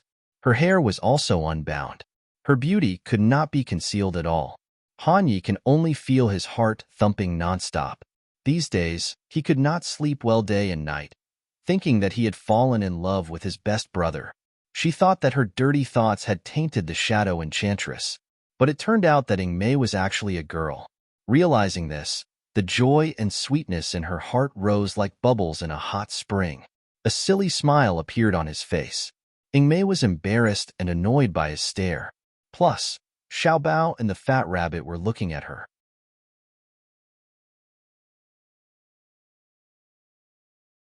Chapter 480. Han Yi clutches his stomach, his expression tangled as he lets out a muffled groan. Seeing his pained expression, Ingmei couldn't help but panic inside. She faintly feels distressed from the bottom of her heart. That punch just now shouldn't have been heavy, right? Did she really injure Han Yi? The apprehension in her heart makes her frown fiercely. In the end, she can't control the worry in her heart. She approaches Han Yi and says with a cold face, "I didn't use much spiritual power. You can't be that useless." Before she could finish speaking, she is suddenly hugged by the man in front of her. Han Ye's slightly hoarse voice rings in her ear. "Little Shadow, you still care about me. I'm so happy." "Scoundrel, let go." Ingmei struggles with all her might. It's clear that Han Yi is inferior to her in their usual competition. But at this very moment, the man's scorching breath is on her neck, unexpectedly making her heart feel as if it's being tickled by countless feathers. Her body inexplicably bursts with warmth, making her weak and unable to budge. Damn it! Could it be that the effects of the medicine that Xianji gave her still hasn't faded? Just then, a violent explosion is heard from inside the room. It's followed by a thick, nauseating smell of blood. Countless corpses of strange beasts, as if swept up by a hurricane, rush out from inside. Han Yi and the other two promptly disperse. Soon after, they see Xianji coming out from inside, his eyes red from head to toe. "Little bastard, I'm going to kill you. I'm going to peel off your skin inch by inch." Xianji steps toward Xiaobao, his eyes fierce and tyrannical. However, before he could approach, Ingmei has already stepped forward, blocking in front of Xiaobao. Xianji's gaze slowly falls on Ingmei's androgynous and beautiful face, revealing a sinister smile. "What? I didn't let you taste the taste of ecstasy just now, and Ingmei Darren still can't forget me. Rest assured, wait until I've dealt with that little bastard in Han Yi. Then I'll definitely let you get what you want. Today, none of you can escape." There's no change in Ingmei's expression. With a flick of her wrist, a long sword appears in her hand, and she slowly unsheathes it. "I also said that once I get out, I'll dismember your body into 10,000 pieces, making you beg for death, but unable to." Ingmei's voice carried the unique clarity and cleanliness of a young man, yet it was mixed with a trace of ice-cold killing intent that made people tremble in fear. Xianji stared blankly, his complexion slightly changing. "You? How can you move? There is no one in the Yinwu continent who can solve the effects of the spirit-devouring powder." Clang! The sword was completely unsheathed, gleaming with a cold light. "Do you want to know the reason? Go to the 18 Hells and ask the real King Yinluo." An hour later, Ingmei sheathed her sword and kicked a pile of wriggling rotten flesh to the side. The rabbit in Xiaobao's arms stared fixedly at the person who was slowly walking over, and it couldn't help but shiver. This Ingmei looked like a crystal-clear and beautiful youth, but his methods of torturing people were really too terrifying. She was even worse than the she-devil. Clearly, that Xianji could not even persist for the time it takes to drink a cup of tea under his hands. But he was tortured by her for an hour. By now, not only had his skin been peeled off, more than half of his bones had been pulled out. He was half dead, but he was still struggling at death's door. Right now, he's a little envious of Xiaobao. Han Yi had covered his eyes, and he couldn't see anything. The fat rabbit, who had been watching the whole time, expresses that it doesn't want to eat meat these days.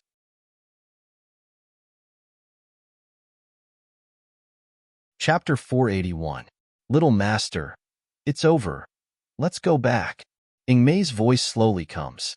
With gentleness and respect, there's not even half a bit of that ferocious appearance from just a moment ago. Xiaobao blinks his big eyes and obediently lets Ingmei lead him out of this hidden underground stone room. He hasn't seen Yang Qin for a day, and he misses her very much. Behind them, Han Yi looks resentfully at Xiao Bao's small hand being held, wishing that he could take that hand and hold it instead. Thinking of his own performance today, his expression is incomparably dejected. He's really too useless. He couldn't save the damsel in distress. Instead, he had to rely on the Mrs. Medicine and the Little Master's help to get out of danger. If he really caused Little Shadow to be tainted by that beast, he really wouldn't have the face to live on.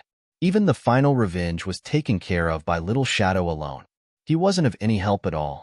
Even in the polar domain, among Jun Shang's confidants, there are many who are more handsome than him, more powerful than him, and more worthy of Little Shadow than him. What qualifications does he have to delusively think that he can stand by Little Shadow's side? Slowly, Han Ye's footsteps become as heavy as lead.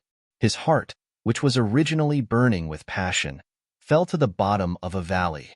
Just then, Mei's clear and cold voice suddenly comes from ahead. "Idiot! What are you still doing there?" Han Yi stares blankly and promptly quickens his pace to keep up with Mei. However, his expression is still dispirited, and he doesn't even dare to lift his eyes to look at Mei. Mei sighs softly, loosens Xiao Bao's hand, and says in a low voice, "My foot seems to be injured. It hurts to walk." Your foot is injured? How could it be? Is it serious?" Han Yi suddenly panics and promptly goes to check on Mei's injury. Mei's foot is indeed stained with a lot of blood, looking somewhat frightening. But Han Yi doesn't know that the blood is Xianji's. In other words, with Mei's physical body, once her spiritual power is restored, ordinary injuries can be healed in the blink of an eye. However, in his panic, Han Yi simply can't think of this. Mei sees his flustered and bewildered appearance, and a hint of warmth flits through her eyes. "Idiot!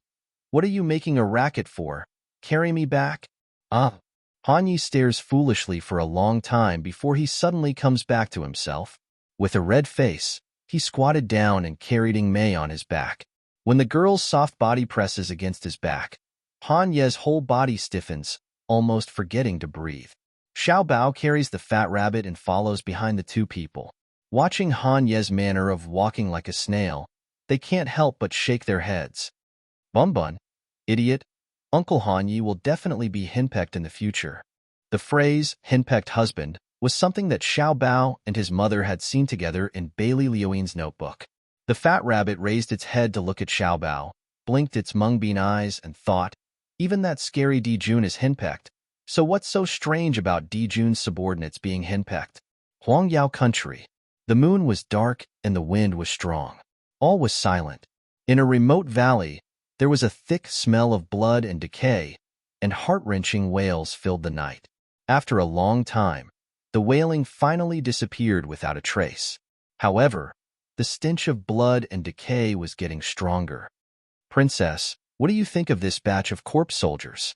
Under the dim light of the night, a tall, ugly woman with a face full of wrinkles and brownish-black lines stands in front of Gong Qianxue.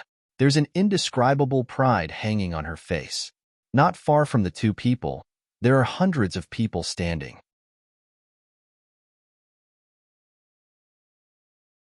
Chapter 482.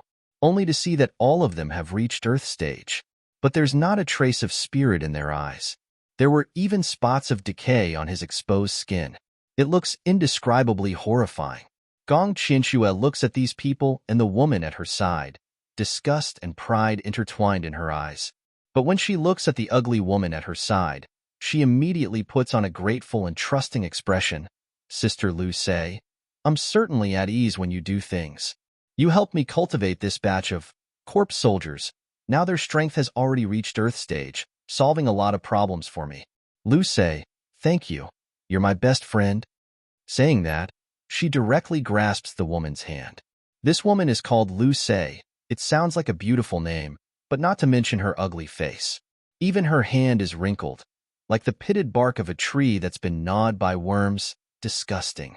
However, when Gong Qianxue grabs it, there's not a trace of change on her face. Instead, it's brimming with sincerity. Lu Sei's ugly face shows a trace of emotion.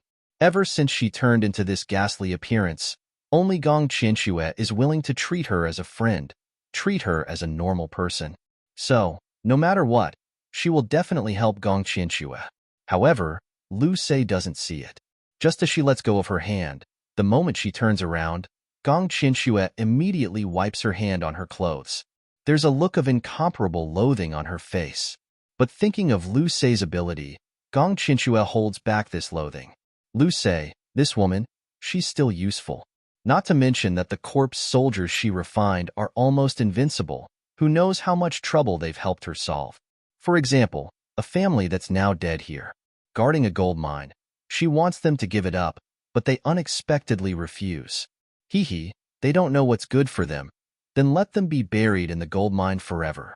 Of course, the most important thing is still Lu Se's identity. Huang Yao's king of hell. That's right. Even Jianfeng and the Heavenly Road sect don't know that Gong Qianxue has long controlled Huang Yao's ghost city in her hands through Lu Se. Now, even Jingcheng's ghost city will soon be covered by Xianji's hand. As long as the hindrance Ghost King Gu Yu is eliminated. At that time, the entire ghost city will be dug out by her. All the resources inside belong to her.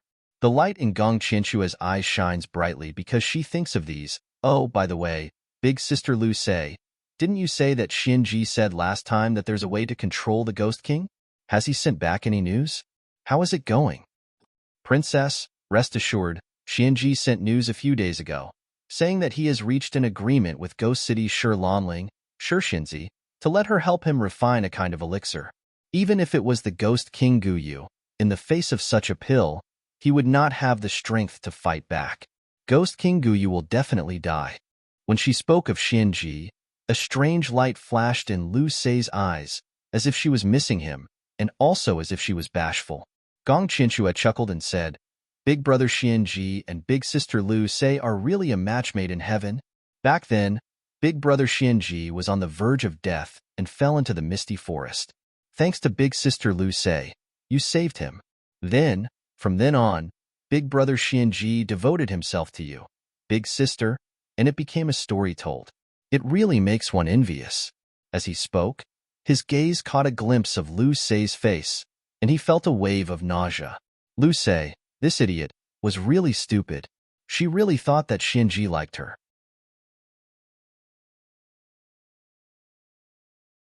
Chapter 483.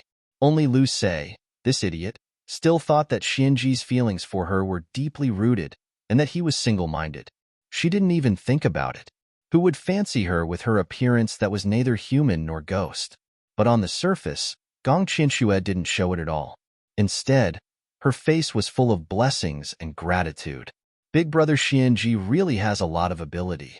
After entering Jingchang country's ghost city for just a few years, he's already become the king of hell, and he even has complete control of the ghost city in his hands. Truly worthy of being the man that sister Lu Se fancies. The expression on Lu Se's face grew sweeter and more complacent. Her smile squeezed the potholes and wrinkles on her face together. It looked extremely terrifying. Gong Qianxue couldn't hold it in any longer. She looked elsewhere, and when she saw the hundreds of corpse soldiers not far away, she couldn't help but feel her blood boil. No matter how ugly and disgusting Lu Se was, as long as she could raise these corpse soldiers, he had to put up with her. Because these zombie soldiers were controlled by Lu Se using her own foster mother Gu. Once Lu Se died, these corpse soldiers would also turn into nothingness. Gong Qianxue had spent countless resources on these corpse soldiers. If she failed at the last moment, she would definitely not be able to bear it. He was about to smile and compliment Lu Se a few more times. Suddenly, Lu Se's body emitted a cloud of black smoke. Immediately after, a blood-red bug drilled out from Lu Se's neck. After falling to the ground, he rolled a few times in extreme pain and finally breathed his last. Seeing this scene, Lu Se's eyes suddenly widened, and she let out a scream of horror. No, impossible. This is impossible. The voice was so sharp that it almost pierced through the clouds. Gong Qianxue was startled and quickly asked, Sister Lu Se, what's wrong? What happened? Xianji is dead. How is that possible? Who was it? Who in the world killed my Xianji? Gong Qianxue is startled, and it's a long while before she finds her voice. Xianji is dead? How did he die? How could Xianji die? Jingchang Country's ghost city will soon fall into her hands. How could Xianji suddenly die? Something easily obtainable suddenly vanished into thin air. Such a blow almost made Gong Qianxue unable to maintain her noble and kind appearance. Xianji, that good-for-nothing. Even if they're going to die, why don't they wait until Jingcheng Country is handed over to her before they die? Because she didn't want to make Lu Sei unhappy, she didn't even place spies around Xianji. Now that Xianji is dead, Jingcheng Country's ghost city unexpectedly loses control in a split second. Gong Qianshue's chest heaves violently, but she forces herself to calm down. Big sister Lu Sei, in the end, who killed big brother Xianji? Who could be so cruel and merciless? You must take revenge for big brother Xianji. Lu Sei's ugly face became incomparably sinister at this time. The corpse soldiers standing below, affected by Lu Sei's emotions, also let out ghostly wails and wolf-like howls. Who killed my Xianji? I will definitely dismember his corpse into 10,000 pieces. Flap, flap. A pigeon swooped down from the sky and landed on Gong Qianshue's shoulder. Gong Qianxue knows that this is news sent back by the informants she has placed in various places in Jingcheng Country. Seeing the message, Gong Qianshue's pupils suddenly contracted. A cold and murderous voice slowly squeezed out of her mouth. June dash. Mu. Yin. As long as he saw the name and heard the name, it's as if Gong Qianxue could smell the strong stench emanating from her own body. That nauseating stench almost made her the laughingstock of the entire imperial palace.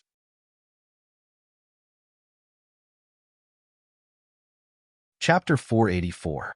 However, there was already a flaw in her flawless image that could no longer be repaired. Even senior brother Jian Feng, who was infatuated with her, frowned and showed a disgusted expression when she smelled like a fox.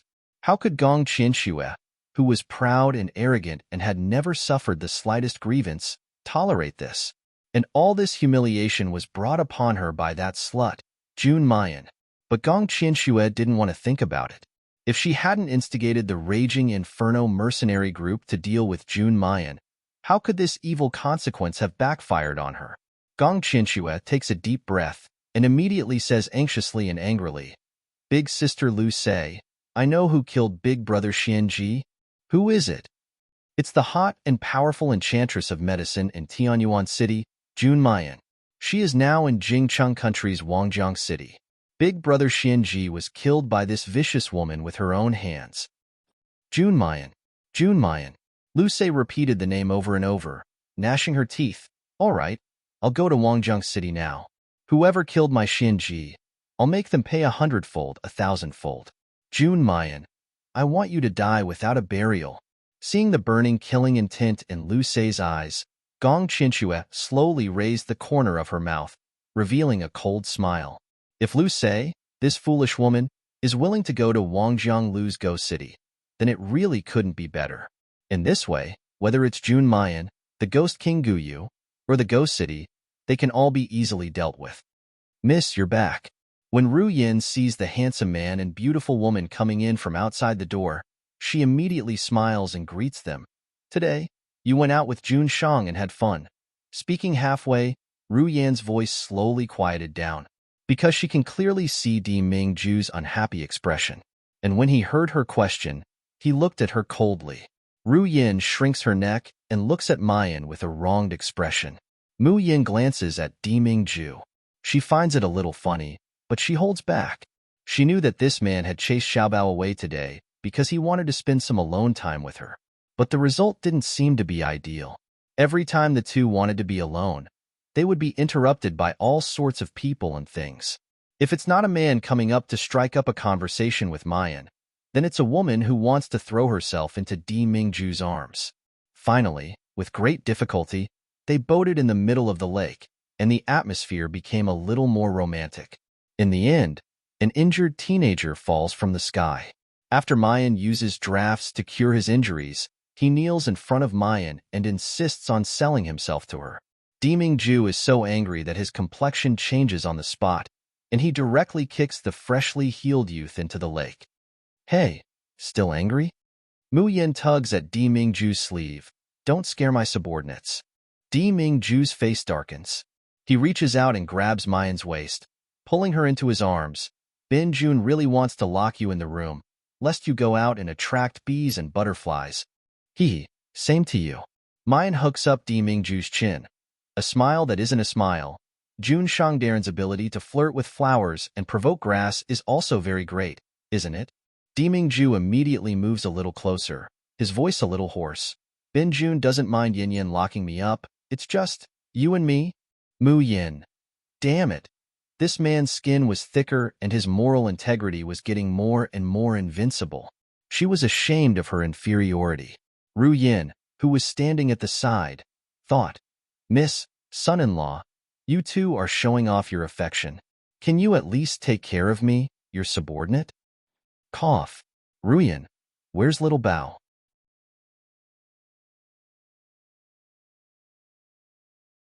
Chapter 485. Not back yet. Mayan's brows wrinkle all of a sudden. He only went to the ghost city to get the herbs. Why hasn't he come back yet? Could something have happened to him? Or could it be that the fat rabbit couldn't hold back and ate all the strange beasts in the ghost city? Mu Yin can't help but press her eyebrows, preparing to go to the ghost city to take a look. Suddenly, Mother! A crisp cry accompanied a small figure that flew into her arms like a cannonball. Xiaobao. Mu Yin hugs the small and soft body tightly in her arms. Why did you only come back now? His voice was filled with urgency, but his heart, which had been hanging in suspense, returned to its original place. Xiaobao rubs against Mayan's neck. Then he raises his head. Nyangqin. There are bad people in the ghost city. Puff. A white furry head bursts out from Xiaobao and Mu Yan's embrace. The fat rabbit let out a howl and shook its head to take credit. The bad guys were all chased away by me. Uncle Rabbit? Pooh! When did it become Uncle Rabbit? How could this wise and mighty divine beast be Lord Rabbit? Mu Yin doesn't have the time to take care of the fat rabbit's entanglement. She turns to look at Han Yi and Ing Mei. Both of them were covered in blood and looked battered and exhausted. Han Yi directly carries Ing Mei on his back. Mu Yan's brows suddenly wrinkle. Even Di Mingju's complexion slightly sinks. What happened in the end? In Mu Yan's bedroom, Han Yi gives a brief account of what happened in the ghost city. After saying that, Han Yi kneels down in front of Di Mingju with a thud. Lord, I know that Ing Mei disguised herself as a man and deceived Lord. According to the rules of the polar domain, she will be punished with capital punishment. If Jun Shang really wants to punish her, can this subordinate bear it for her? Ing Mei snaps his eyes wide open. Han Yi, what nonsense are you talking about? Di Mingju slightly narrows his eyes. There's not a trace of emotion on his handsome face. You should be very clear about the punishment for violating the polar domain's iron laws. This subordinate knows. Han Yi says without the slightest hesitation. But this subordinate is willing to bear the burden for Ing Mei. What kind of punishment would he receive? How could he not know? The few of them are Jun Shang's trusted aides and have sworn to be loyal to Jun Shang forever. They must not deceive or betray him in the slightest. Anyone who violated this rule would be stripped of their immortal bones and expelled from the celestial world, never to return. This kind of punishment was like hell to anyone in the Xiuxian continent. Han Yi is also afraid, but for the sake of Ing Mei, he bears this kind of punishment. He didn't feel the slightest bit of regret. Ing Mei sighed softly. A helpless smile appeared on her usually indifferent face. Han Yi, this guy, how could he be so stupid? But he was so stupid that it was adorable. Di Mingju condescendingly looks down at Han Yi, who has a face that looks as if he's facing death with equanimity. He unhurriedly says, that being the case, you can go stay in the purgatory pool for 3 more months. Han Yi hangs his head. This subordinate obeys, eh? Purgatory pool. 3 months? Jun Shang. Han Yi looks up at Di Mingju in disbelief. Why only 3 more months in the purgatory pool? Wouldn't that be a capital punishment? At the side, Mu Yin finally couldn't stand it anymore and burst out laughing. Xiaobao nestles in Mu Yan's arms and says in disgust, stupid Uncle Han Yi. Soon after, Han Yi comes to his senses. Jun Shang, you already knew that Ing Mei was a woman?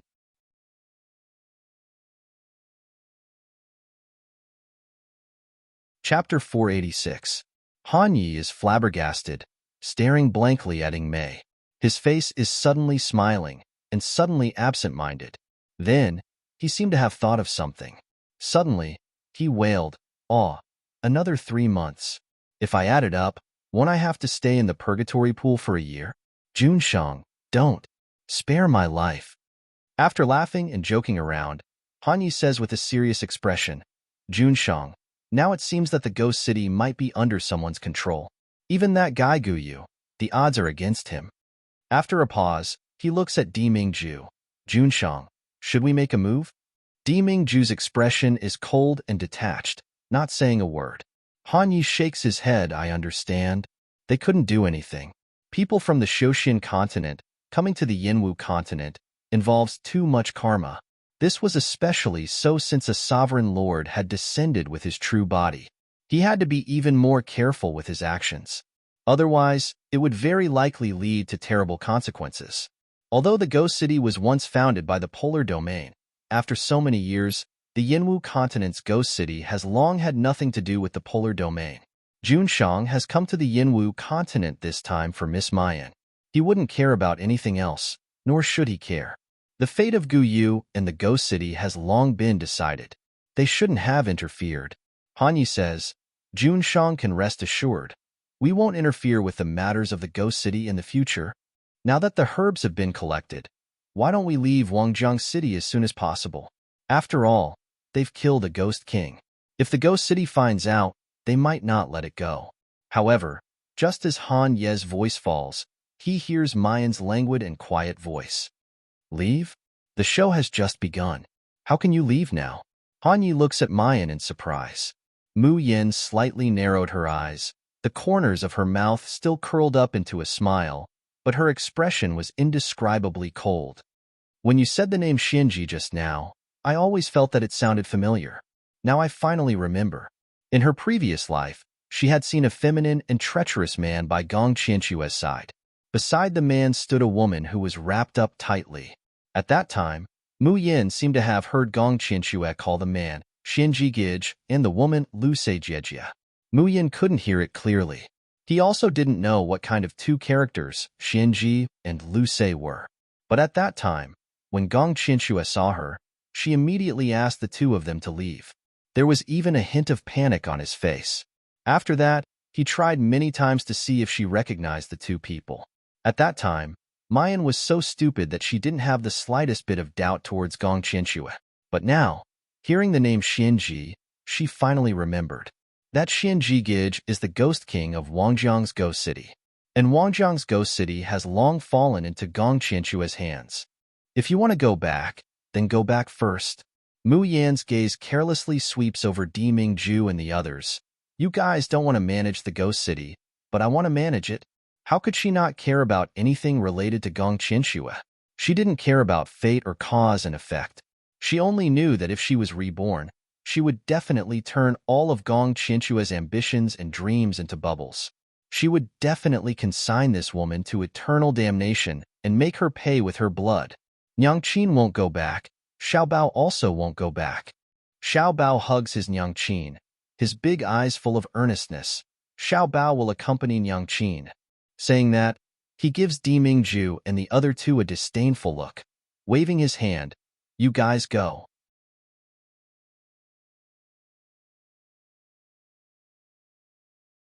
Chapter 487.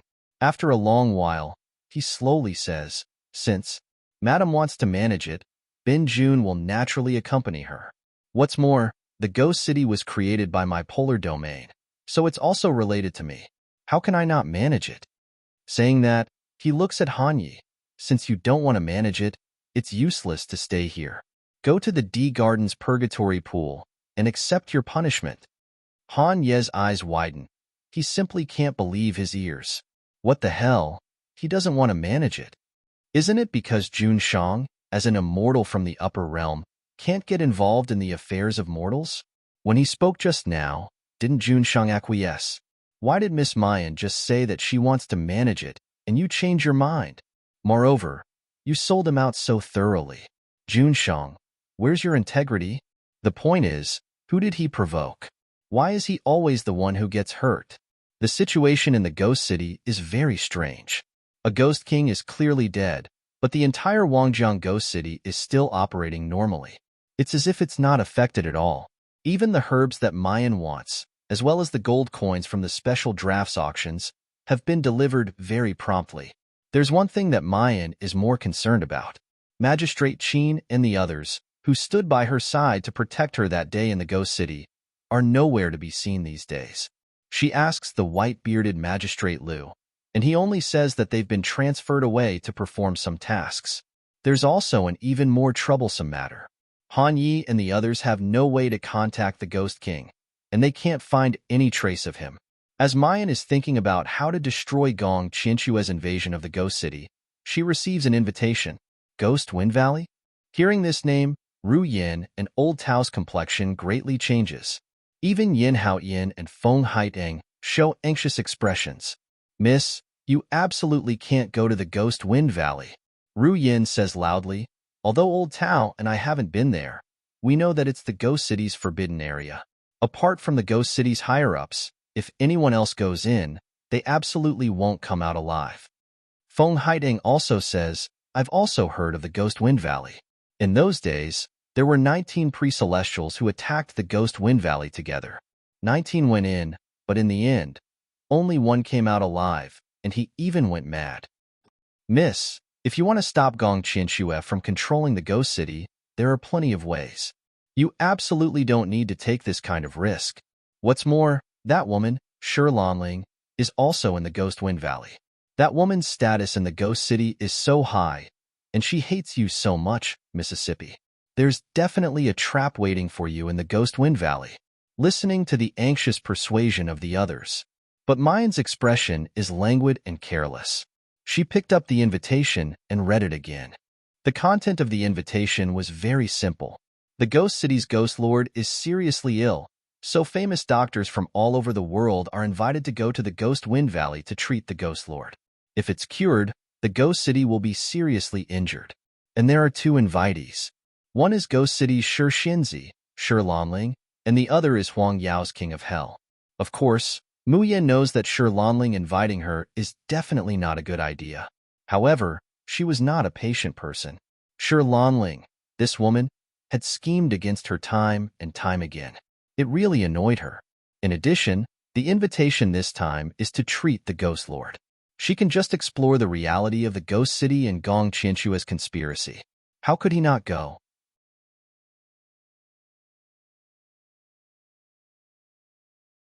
Chapter 488. Miss, this time, Ru Yin and the others are really anxious. Miss, we won't stop persuading you. You must take us with you. Mu Yan's attitude is resolute, and she directly drives them out.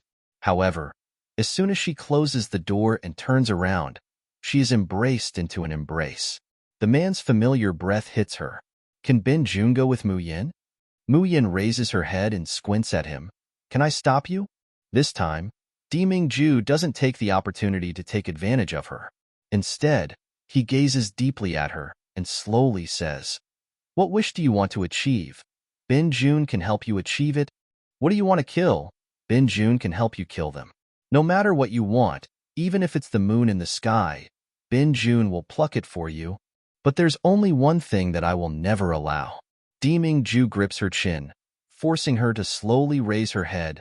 Mu Yin, you have to promise that you won't let yourself get hurt and will never, ever disappear from my life. Mu Yin stares blankly at those blue eyes that are close at hand, feeling as if her soul is being sucked in. The man's resolute and decisive voice lingers in her ears like an oath and a spell. It makes her heart sink little by little, unable to extricate herself. After a long time, she comes back to her senses, and then slightly hooks up her lips into a smile. Diming Ju, this is my hatred. Of course, I have to take revenge on my own, and no one else is allowed to intervene. Not even you, understand? The man looked at her deeply, then lowered his head and kissed her nose dotingly. Ben Jun wouldn't dare to disobey Madame's order. Bastard, who's your madam? Can you stop calling me the more proficient you become? The Ghost Wind Valley is located at the junction of Huang Yao and Jingcheng. It doesn't belong to Huang Yao. nor does it belong to Jingcheng. In a strict sense, it doesn't even belong to the Ghost City, because this is an incomparably gloomy, frightening, and mysterious place. For generations, only the Ghost City's Ghost King and above can safely enter and exit here.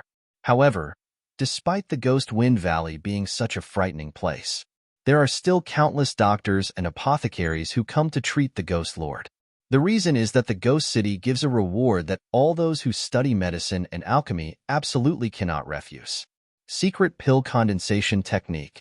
Thinking of this reward, the corners of Mu Yan's mouth couldn't help but curl up into a cynical smile. When Shi Lanling wrote this invitation, she believed that even if she knew it was a trap, she would still jump into it. It was probably because of this reward, right? Shi Lanling probably thought that she was still unable to concoct pills. Moreover, he wanted to obtain the core condensation mystic method no matter what. When Mu Yin arrived at the entrance of the Ghost Wind Valley, it just so happened that an old man with grizzled hair and beard was taking out an invitation card for the guards of the Ghost Wind Valley to check.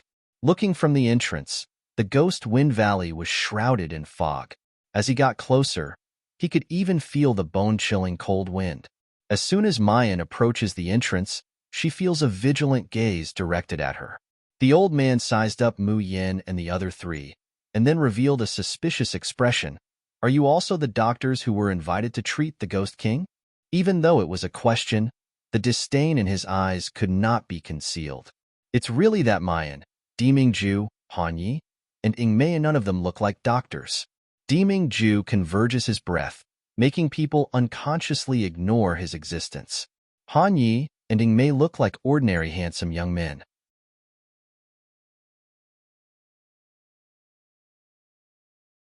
Chapter 489. Although she's beautiful, she's only an 18 or 19-year-old girl.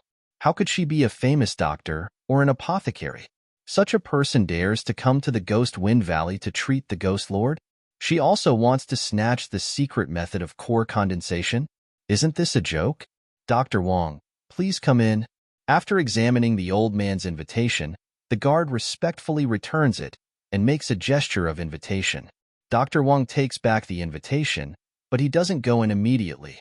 Instead, he looks at Mu Yin sarcastically. He doesn't believe that there's anyone in this group who's qualified to treat the Ghost Lord. One should know that he's already considered young among the famous doctors in the Yanwu continent. But he was already in his 40s when he became famous.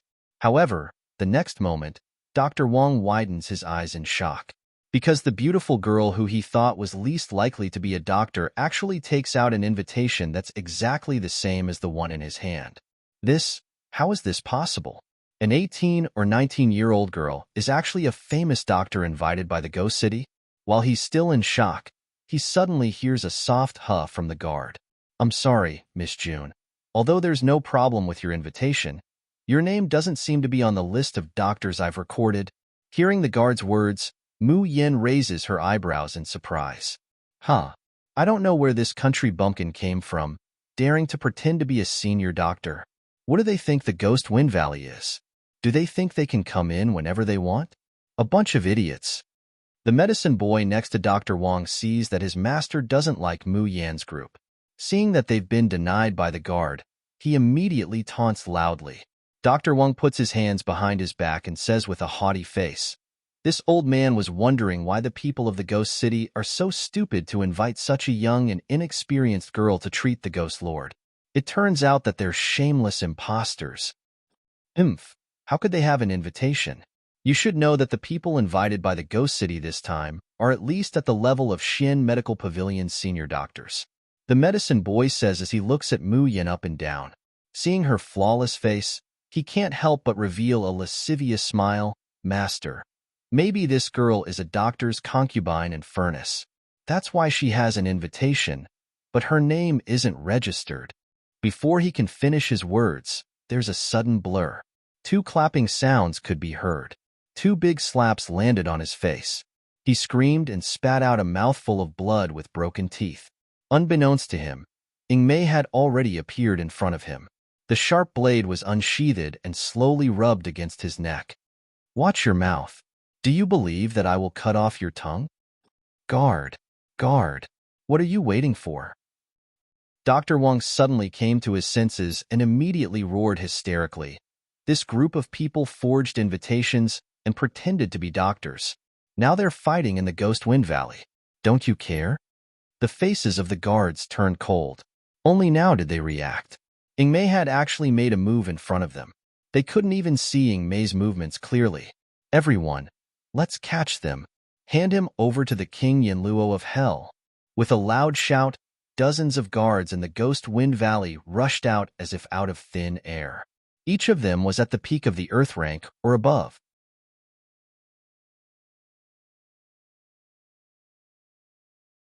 Chapter 490. Even if it's a pre-celestial expert, in the face of such a lineup, they certainly won't get any advantage. However, Dr. Wang and his medicine boys' triumphant expression hasn't fully blossomed on their faces when they suddenly freeze. Bang, bang, bang. From time to time, they hear the sound of fists hitting flesh, as well as men's screams of love. 1, 2, 3, 10, 20. After a short time to drink a cup of tea. Those fiendish guards of the Ghost Wind Valley are lying on the ground. None of them can stand up, and there's only one person who has knocked them down. That black-clothed handsome youngster, Mei. You. Who are you people? The Ghost Wind Valley guard angrily questions. He also holds the signal flare in his hand. Didn't I tell you? I'm a doctor, invited to treat the Ghost Lord. Mu Yin slowly steps forward, smiling as she looks at the guards of the Ghost Wind Valley. Her beautiful face and bright smile make the guard's mind go into a trance for a moment. Then he immediately says in a loud voice, "No, impossible. The people invited to treat the Ghost Lord this time are all famous senior doctors and pharmacists in the Yanwu continent. You're just a little girl. How could you have such superb medical skills?" You don't believe in my medical skills? Mayan sneers and crooks her finger at Dr. Wang. Why don't I demonstrate it to you on the spot? At this moment, pure fear surges in Dr. Wang's heart. He turns around to run. However, he hasn't run 2 steps. As if he's being pulled by an invisible force. He can't help but fall back. His face shows a horrified expression. What did you do? Why can't I control my body? Mayan, who originally wanted to catch him by herself, turns to look at the man standing next to her. She can't help but curl up her lips into a smile. Seeing that he can't break free, Dr. Wang's face suddenly shows a vicious expression. Suddenly, he turns around. He raises his left hand high, clenches his fist, and a green light flashes. He shouts, "Go to hell." With a wave of his hand, green powder, accompanied by a fishy smell, diffuses out. But Dr. Wang also wails at the same time. His hand, which was holding the green powder, was broken at the wrist. The hand that fell to the ground was stained with blood and dirt, but it was still gently bouncing, looking especially terrifying. Dr. Wang held his broken hand and rolled on the ground, screaming like a pig being slaughtered. Mu Yin slowly walked forward, picked up the severed hand, and came to Dr. Wang. Those Ghost Wind Valley's guards were also so shocked by this scene that their faces turned green and pale. What do you want to do? Behaving atrociously in my Ghost Wind Valley. Are you really not afraid of the Ghost City's kill order? Mu Yin tilted her head slightly and smiled, her voice pleasant to the ear. Didn't you question whether I have the ability to treat the Ghost Lord? I have to prove it to you. As she spoke, she grabbed Dr. Wang's severed hand. He picked up the bloody hand from the ground and placed it on the wound. What are you doing? Dr. Wang came to his senses and screamed in pain. Don't do anything stupid. You were hit by my heart-piercing powder just now. If you don't have the antidote, you will die without a burial.